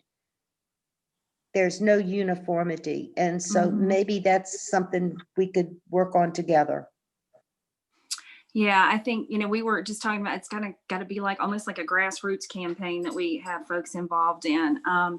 But just to have, I mean, you know, and I don't want to throw Delegate Levine under the bus, but it's like we sat there and talked to him every year, and to, you know, to get a couple phone calls from him, I was like, you mean you don't know what this is all about? So, you know, but we we worked through a lot of it. And so I'm very hopeful that, you know, we can really start to, you know, work on that piece of it. And I just asked him, I said, can we just start, you know, maybe getting, even when they do the General Assembly, when people are onboarded, that, you know, can we have some information that's provided to those new folks? So that's some work to do. Tara, this is Joanie. I just had a question. Do you think people understand fit testing, and how does VDH, what's the role in the facilities for monitoring fit testing, or is it required? Well, yeah, so pretty much, you know, it is required if they have the N95 masks. And so we've actually participated in the train the trainer so that we can have our staff trained and possibly work with VDH after. Right now, the National Guard has worked on doing some of the training. But once they pull out of Virginia, you know, it's going to be up to the individual, you know, like VDH. And we're still going to be left with COVID for a while in our long-term care center. So, you know, I don't know if we will continue, or how, you know, how DSS, what our role will be, but we at least have in each of we have 8 regions, we have 2 trainers that we will have available if we need to do, you know, if we need to assist with the fit testing. And we just uncovered a lot of resources. And again, I think that if you can look at the silver lining, I think as the commissioner said, you know, we need to pull back and really, you know, look at the positives in this, that there's been a lot of camaraderie that's developed between us. We realized that VDH has this wonderful grant, that they have this training program that we can kind of piggyback on and utilize some of their resources together. And so, and a lot of it has to do with fit testing and training, and they have 2 doctors that can kind of come in and help with that. And so they can even probably work with training our assisted living folks to do some of those things. So, but I know that our assisted living providers did not really understand that piece of it going into this. And I think that just kind of, you know, we don't want to have to tag on more regulation or whatever, but I think we've just got to do a better job at getting the word out in terms of infection control practices and what needs to happen, and help them understand that piece of it so that they're better prepared in the future for something like this. Thank you. Tara, we appreciate all of your information, and Nicole's as well. We're going to move down. Is Joanie Latimer on the line and ready to proceed? If Joanie is not ready, is Paige McCleary ready? Can you hear me now? I can hear you, Joanie. I'm sorry. I was a double mute, I guess. Okay, we got that.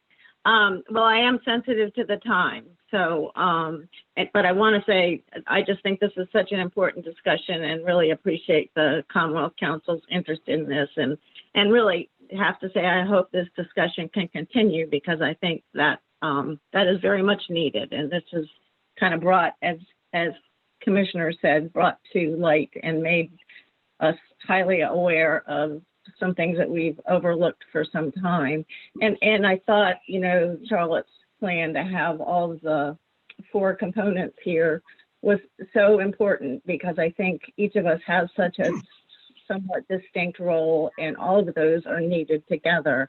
I know we have very short time, so I'm not going to spend much time on talking about the role, but I want to say enough to sort of frame how we fit into and respond to the current devastating crisis. And it's obviously, as you've heard and know, just affected everyone that's presenting today in terms of how you're able to go about continuing to play a role to protect residents, because the landscape's changed drastically, access has changed, and even, of course, the rules have changed as well. So I would say that just to throw in the positive note, and I think it's really hard to pull a silver lining from what we've been seeing with the long-term care facilities really just being the epicenter of this tragedy, and certainly in our state and generally across the country.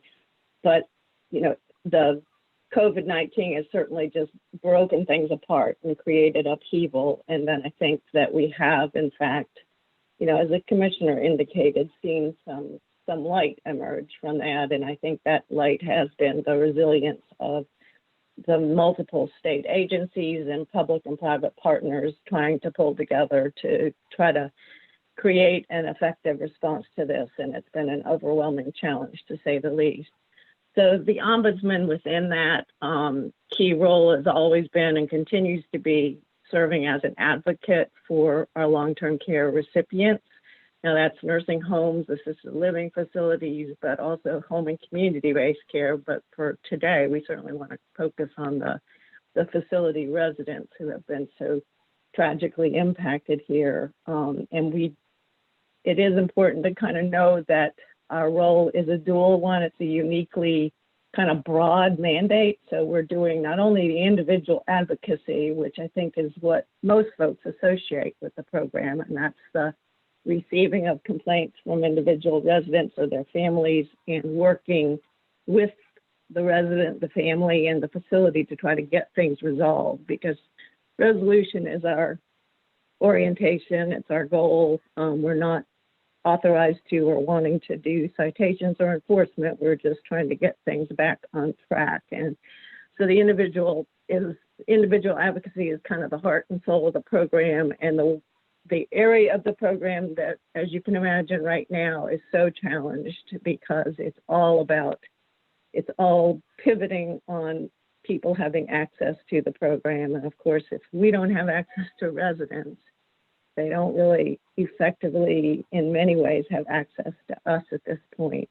We can reach out, you know, these days with social media and all kinds of other highfalutin approaches to keeping people connected. But for folks who are as frail and vulnerable as our residents in nursing homes and in many assisted living facilities, that connection is really made through a presence in that facility that can explain the role and respond to individuals' concerns and work on resolution, and also be some set of eyes and ears to get a bead on what we're seeing, where some problems exist, and working with facilities and their staff to address those things.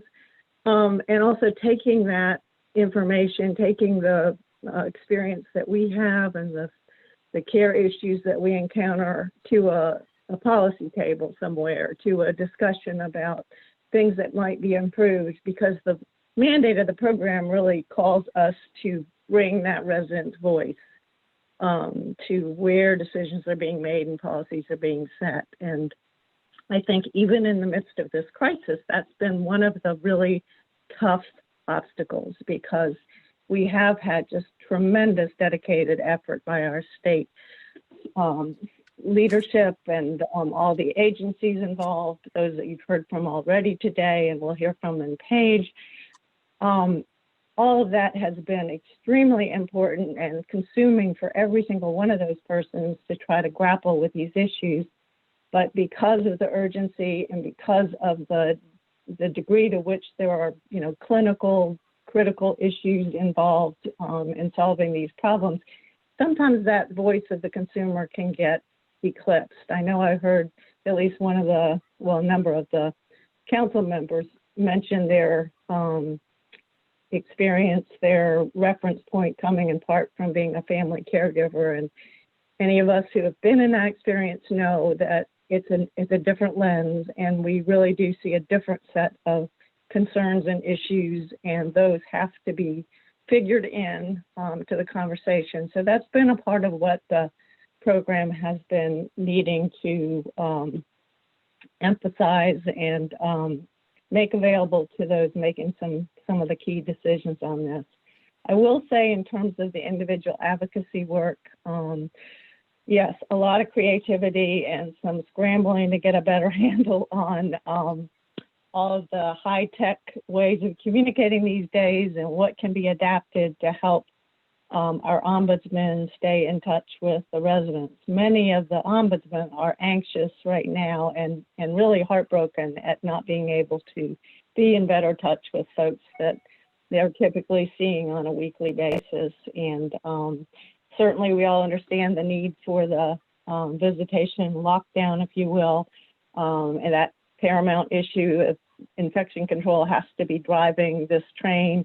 We are looking to some opportunities that we've already had reference to in discussing the reopening and making sure that we keep a balanced view of the importance of that part of what's meaningful in residents' lives as a part of their whole holistic picture of their health. So that's going to be quite the challenge going forward. We're all, I know, anxiously awaiting this reopening guidance, and we'll be, I think, doing a lot of talking with each other going forward from there.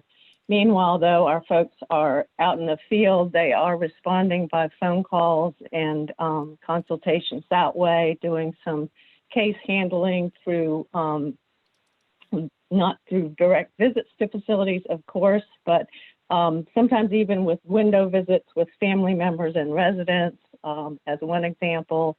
The collaboration that's emerging, which is always a part of our work, but I think is calling us to, you know, even more use of working in partnership with our sister agencies, our sister programs. APS is one that we typically have ongoing sort of teamwork, partnership, tag team efforts in addressing long-term care issues. And I've heard numerous examples from our local folks about how that's working right now and how important those partnerships are as we're trying to deal with things from a distance. The other part of that picture is, you know, much more reliance on our provider community in working with us on trying to make sure that we all honor the mandate to ensure that residents and their families still have access to the program. So whether it's working with them on setting up something through a Skype mechanism, tablets, etc. Recently, there's CMP funding to help providers have access to that equipment to support those efforts. So ongoing kind of a do-si-do, a partnership, a dance, if you will, with all the partners involved to try to address the issues. I know I'm just watching the time. Let me mention a few things that I think specific to COVID-19 and some of the work that's been done on both a systemic and an individual level. You can't talk about this without recognizing that part of what we need to take from this whole pandemic are some lessons, are some, you know, inevitably something that was this unthinkable that, you know, admittedly, no one could have been but so prepared for the degree to which this virus has just been virulent and raced through our long-term care communities. But we do have to, I think, honor the fact that some of it we couldn't be fully prepared for. Some of it we recognize that there are some weaknesses and issues underlying that this has exposed, and that, you know, we are all called to respond to and really deeply grapple with, I think, on the other side of the crisis time. So I think that's going to be important as we go forward. Many of you all know that certainly one of the important steps that our administration took was the governor's decision to convene that long-term care facility task force, which a couple of our presenters have already alluded to. And that has been a group that has really been dedicated in its, you know, coming to the table and looking at where we were with things like data sharing and getting data right, which has all been a challenge through this whole thing. Dealing with the financing end of it. And I know that Kathy mentioned the additional monies for our facilities to go to nursing homes, and now looking at supports for our assisted living arena, which is probably, in all honesty, really not gotten nearly enough attention and support through all of this. Looking at the PPE issue, which has been pretty much a nightmare in many ways, and there's just been a lot of confusion and concern about getting adequate PPE to be able to effectively deal with this infection spread and try to treat residents appropriately, as well as the testing issue, of course, which is still something we're, I think, moving forward, making progress for sure, have some really challenging goals ahead in terms of where we need to get with preparation for reopening, but something I think that team has made a difference, and frankly, what is as important as anything is understanding where that is a part of the weakness of our plans and going forward, whether it's the same kind of incident or something different. Those are pieces that our imagination needed a little stretching on. And then staffing issues, which, you know, we could do a whole program on that. So we, yeah. Hi, it's Charlotte. It's 12:11. We have a hard stop at 12:30 when our captioner leaves, Veronica. We are over the 12 o'clock time. I just want to make sure everybody is aware of that and what's left on the agenda. Thank you. Sorry to interrupt, Joanie.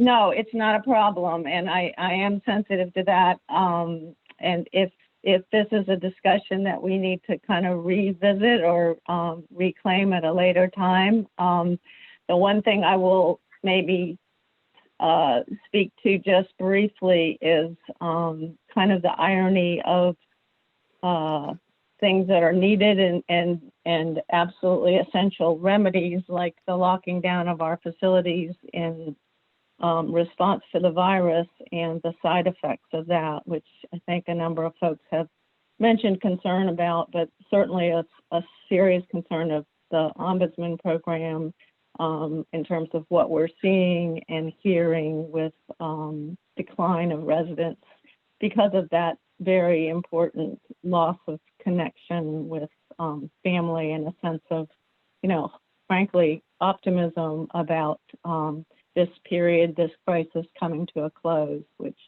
particularly exacerbated with our residents who have some dementia and kind of have a difficult time just getting their head around that and seeing that there would be an endpoint on the other side. So again, back to the reopening and the importance of what steps we put in place and the ongoing collaboration of all of us in looking at the needs of the whole person and doing this thoughtfully and carefully and balanced, but definitely with residents and families' needs and concerns in mind. So I'll just stop there and thank you all again for the chance to have the discussion and maybe continue with the discussion. Thank you, Joanie. We appreciate you tremendously, as we do Tara and Nicole as well. Paige McCleary. Hey there, I hope folks can hear me. Yes, I can hear you, Paige. Great. Okay, so I'll try to summarize a couple of quick things. In the world of APS, when COVID hit until right now, just a few statistics for you all. Like many other APS programs in other states, we saw a decline in reports, which family members are our most common reporter to APS. We saw about a 34% decrease in reports from pre-COVID numbers until the first week of April, which was a pretty frightening thing for us to realize, that reports that had previously been made were not able to be made. We were pretty sure that it's because the family members cannot see their loved ones and aren't able to make those reports. We are still hovering at about a 23% decrease right now. We are still not back to pre-COVID numbers. Some of the issues that APS dealt with was our local departments of social services were not really prepared to telework, and that was a huge upheaval and a challenge for them. Things have stabilized now. Many local departments are obviously teleworking. We also didn't have adequate PPE for local departments. It's kind of dependent on each locality, and we certainly did not want to spread the virus without appropriate, making sure that we had appropriate PPE when we saw clients. So we initiated a change when the governor did his emergency declaration and looked at our requirement that individuals, workers have to meet with a client face-to-face within 5 days of initiating an investigation. We knew that was just not possible. We asked workers to track if they attempted to go to a facility and were refused entrance, to document that refusal and who would not let them into the facility. We understand the rules behind it, but we too need to ensure that we're appropriately documenting that.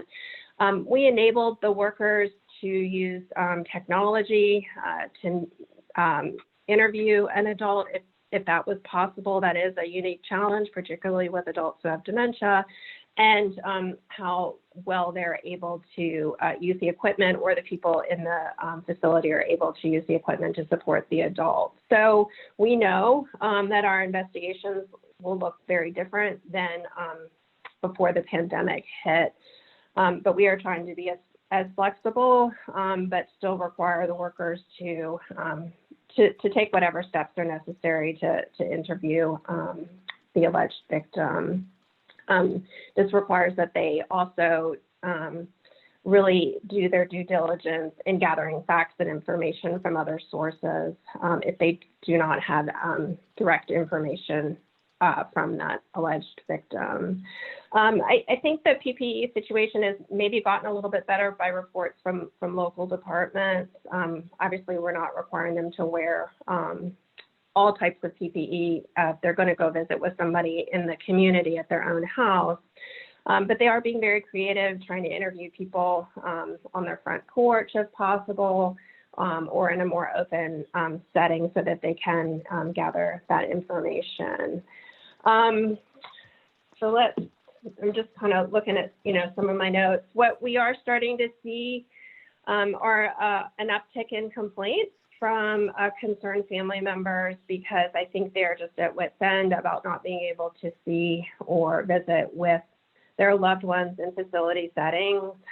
We've gotten a few more complaints where they would like to make an APS report because they are not allowed to visit. They are alleging things that Joanie alluded to about certain, medical complications from lack of care in a facility, from overwhelmed staff. We are still taking those as APS reports. It is a challenge, obviously, as I explained earlier, for the workers to get into the facility to witness what is actually happening and document what is happening. So, but it's just significant that we are starting to see some of the family members make these, complaints to us. So I think, like the other folks that have spoken, we are very vested in what is going to happen when facilities start to reopen. We are wondering if we are going to see a surge in APS reports, as other APS administrators in other states are wondering that when family members go back into these settings or friends go back into these settings, are we going to see a flood of APS reports? So that is just something that we're concerned about, and we'll continue to evaluate. That is a really quick summary of just some of the issues that APS has faced with the pandemic, and where we're looking to move to when things open back up. That was pretty quick. If folks have any questions for me, or I didn't answer something that somebody might have a question about, please let me know. But I am sensitive to you all having to end at 12:30.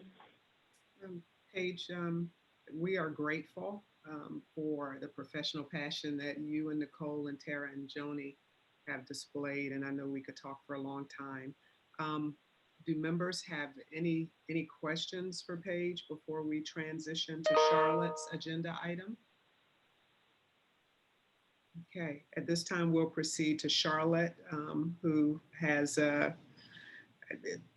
she'll at a minimum discuss the June 2020 announcements. So over to you, Charlotte.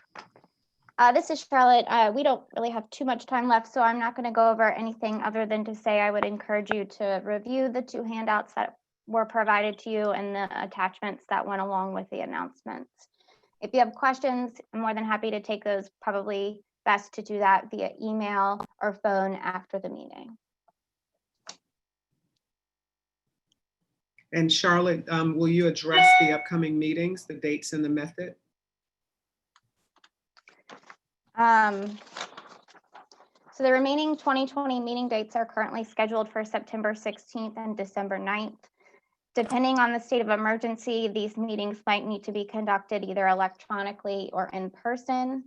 I've heard some discussion about possibly moving the December meeting to January 2021. And then I also want to be cognizant if members would like to schedule a makeup meeting for the March 18th meeting that was canceled. Veronica, at this point, we can either discuss those or I can send a survey after the fact, whatever people would like.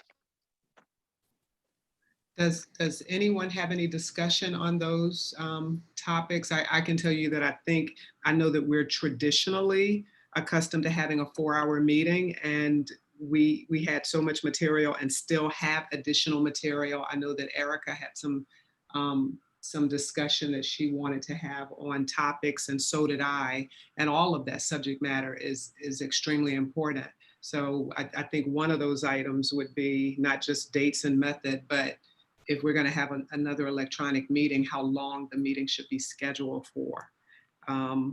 Does anyone have anything else in that regard that they would like to share with the council at large right now? This is Catherine Reed. I'd like to suggest that we maybe have a makeup meeting in maybe July so that we can specifically catch up on the business of the council.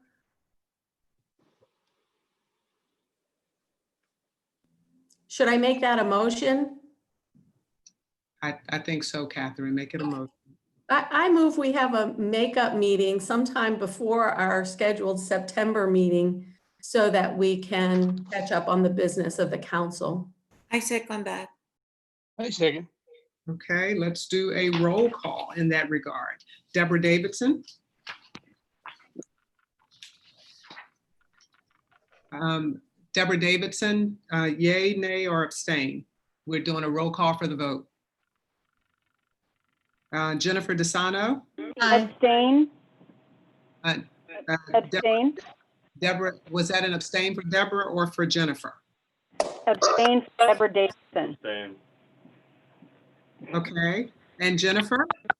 Aye. And Amy? Yes. And Joanie? Aye. And Carter? Aye. And Dr. Lindsey? Aye. And Dean Longo? Yes. And Diana? Yes. Katherine? Yes. Beverly? Yes. I will yes as well. Roland? And Erica? Yes. Okay, Roland, are you there? Veronica, I think you skipped Tresserlin. Okay, I apologize. Tresserlin. We have a yes from Tresserlin. All right. Did we get a vote from, oh, Roland? I think he dropped. He's just joined back in the call. Roland, what's your vote on the motion to have a makeup meeting in July just for the purpose of catching up on the business of the board? Can you type in the chat if you can unmute? Give us a yay, nay, or abstain. Do we have enough yeses for me to approve this motion? Yes. I believe we do. The motion is approved. What date are we looking at? Do you want to do a doodle poll, Charlotte? I can do whatever is the wish of the board, the council. I think a doodle poll with multiple dates to choose from to ensure we can have a quorum. Yeah. Okay. All right. I don't believe we limited it to July, though. It's July or August. Correct. Okay. That sounds good. That sounds good. It is 12:26. We have 4 minutes before we have a hard stop for one of the staff members who's essential for the board. Business to be conducted. So Charlotte is going to send out a doodle poll with meeting dates and let's see here. And We're at the item that was added at the beginning of the meeting related to plating for the executive committee meeting. In light of the 4 minutes, I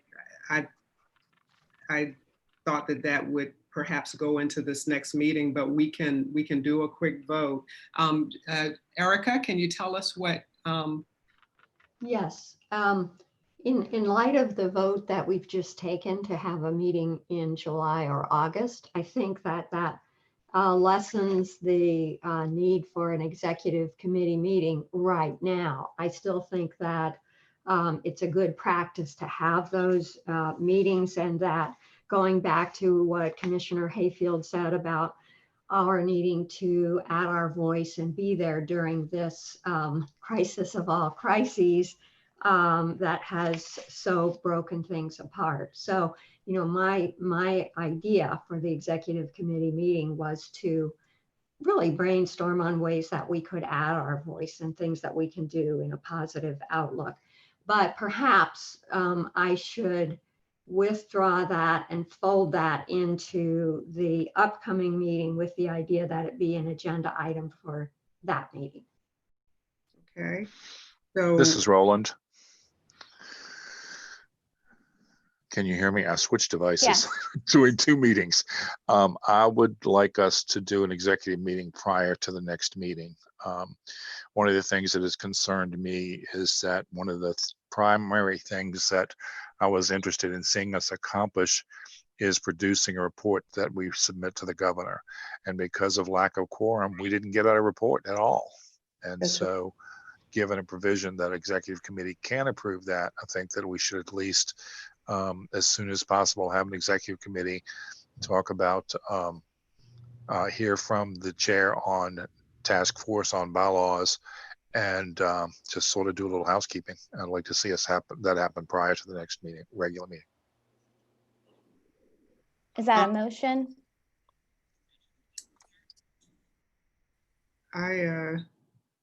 We are 2 minutes from the end of the meeting. So we have a recommendation to have a full council meeting and an exec for the purpose of handling business. Can we handle, Roland, all of that in the context of the full council meeting that we're going to schedule here in the near future?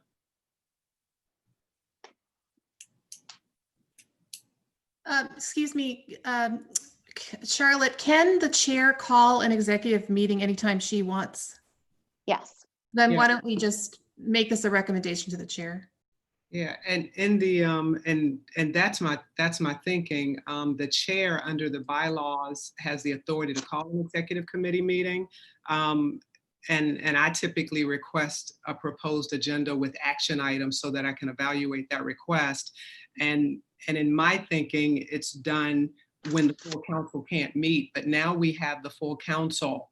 We have the full council taking action to meet soon just for the purpose of handling business. So my preference is always for the full council to be able to take action as opposed to a smaller executive committee taking action on behalf of the full council. And we have that opportunity coming up. specifically to handle business. This is Catherine Reed. I would like to make a motion that the council give strong urging to the chair to call an executive council meeting prior to our next meeting for the purposes of soliciting agenda items, catching up, developing the agenda to catch up on past business. I'm also mindful of the nominations that we're not attending to at our annual meeting per the bylaws. And I believe that, Madam Chair, when you call for an executive council meeting, you can call for agenda items from the members at that time. If that's the motion, I second. This is Roland. We have a motion and a second on the floor. Are we ready to call a vote? Could I just make, can we have discussion on that, please? We really, No, I just want to make a comment. And we're past the hard stop as well. I understand. Okay, fine. I just hope that we'll not spend so much time on agenda and minutes that we can have time to carry out the business of the council.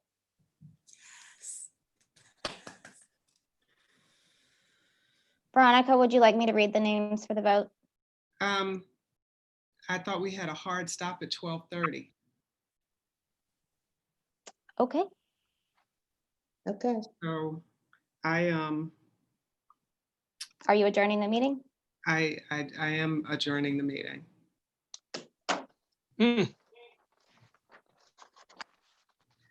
Okay.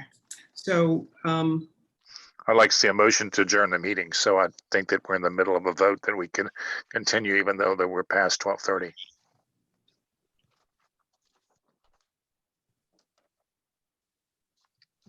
Charlotte, it's your hard stop. Tell me. I think you've adjourned the meeting. Okay. All right. Well, thank you everyone for coming. The meeting is adjourned. Thank you. Bye-bye, everybody. Thank you. Bye. Thank you.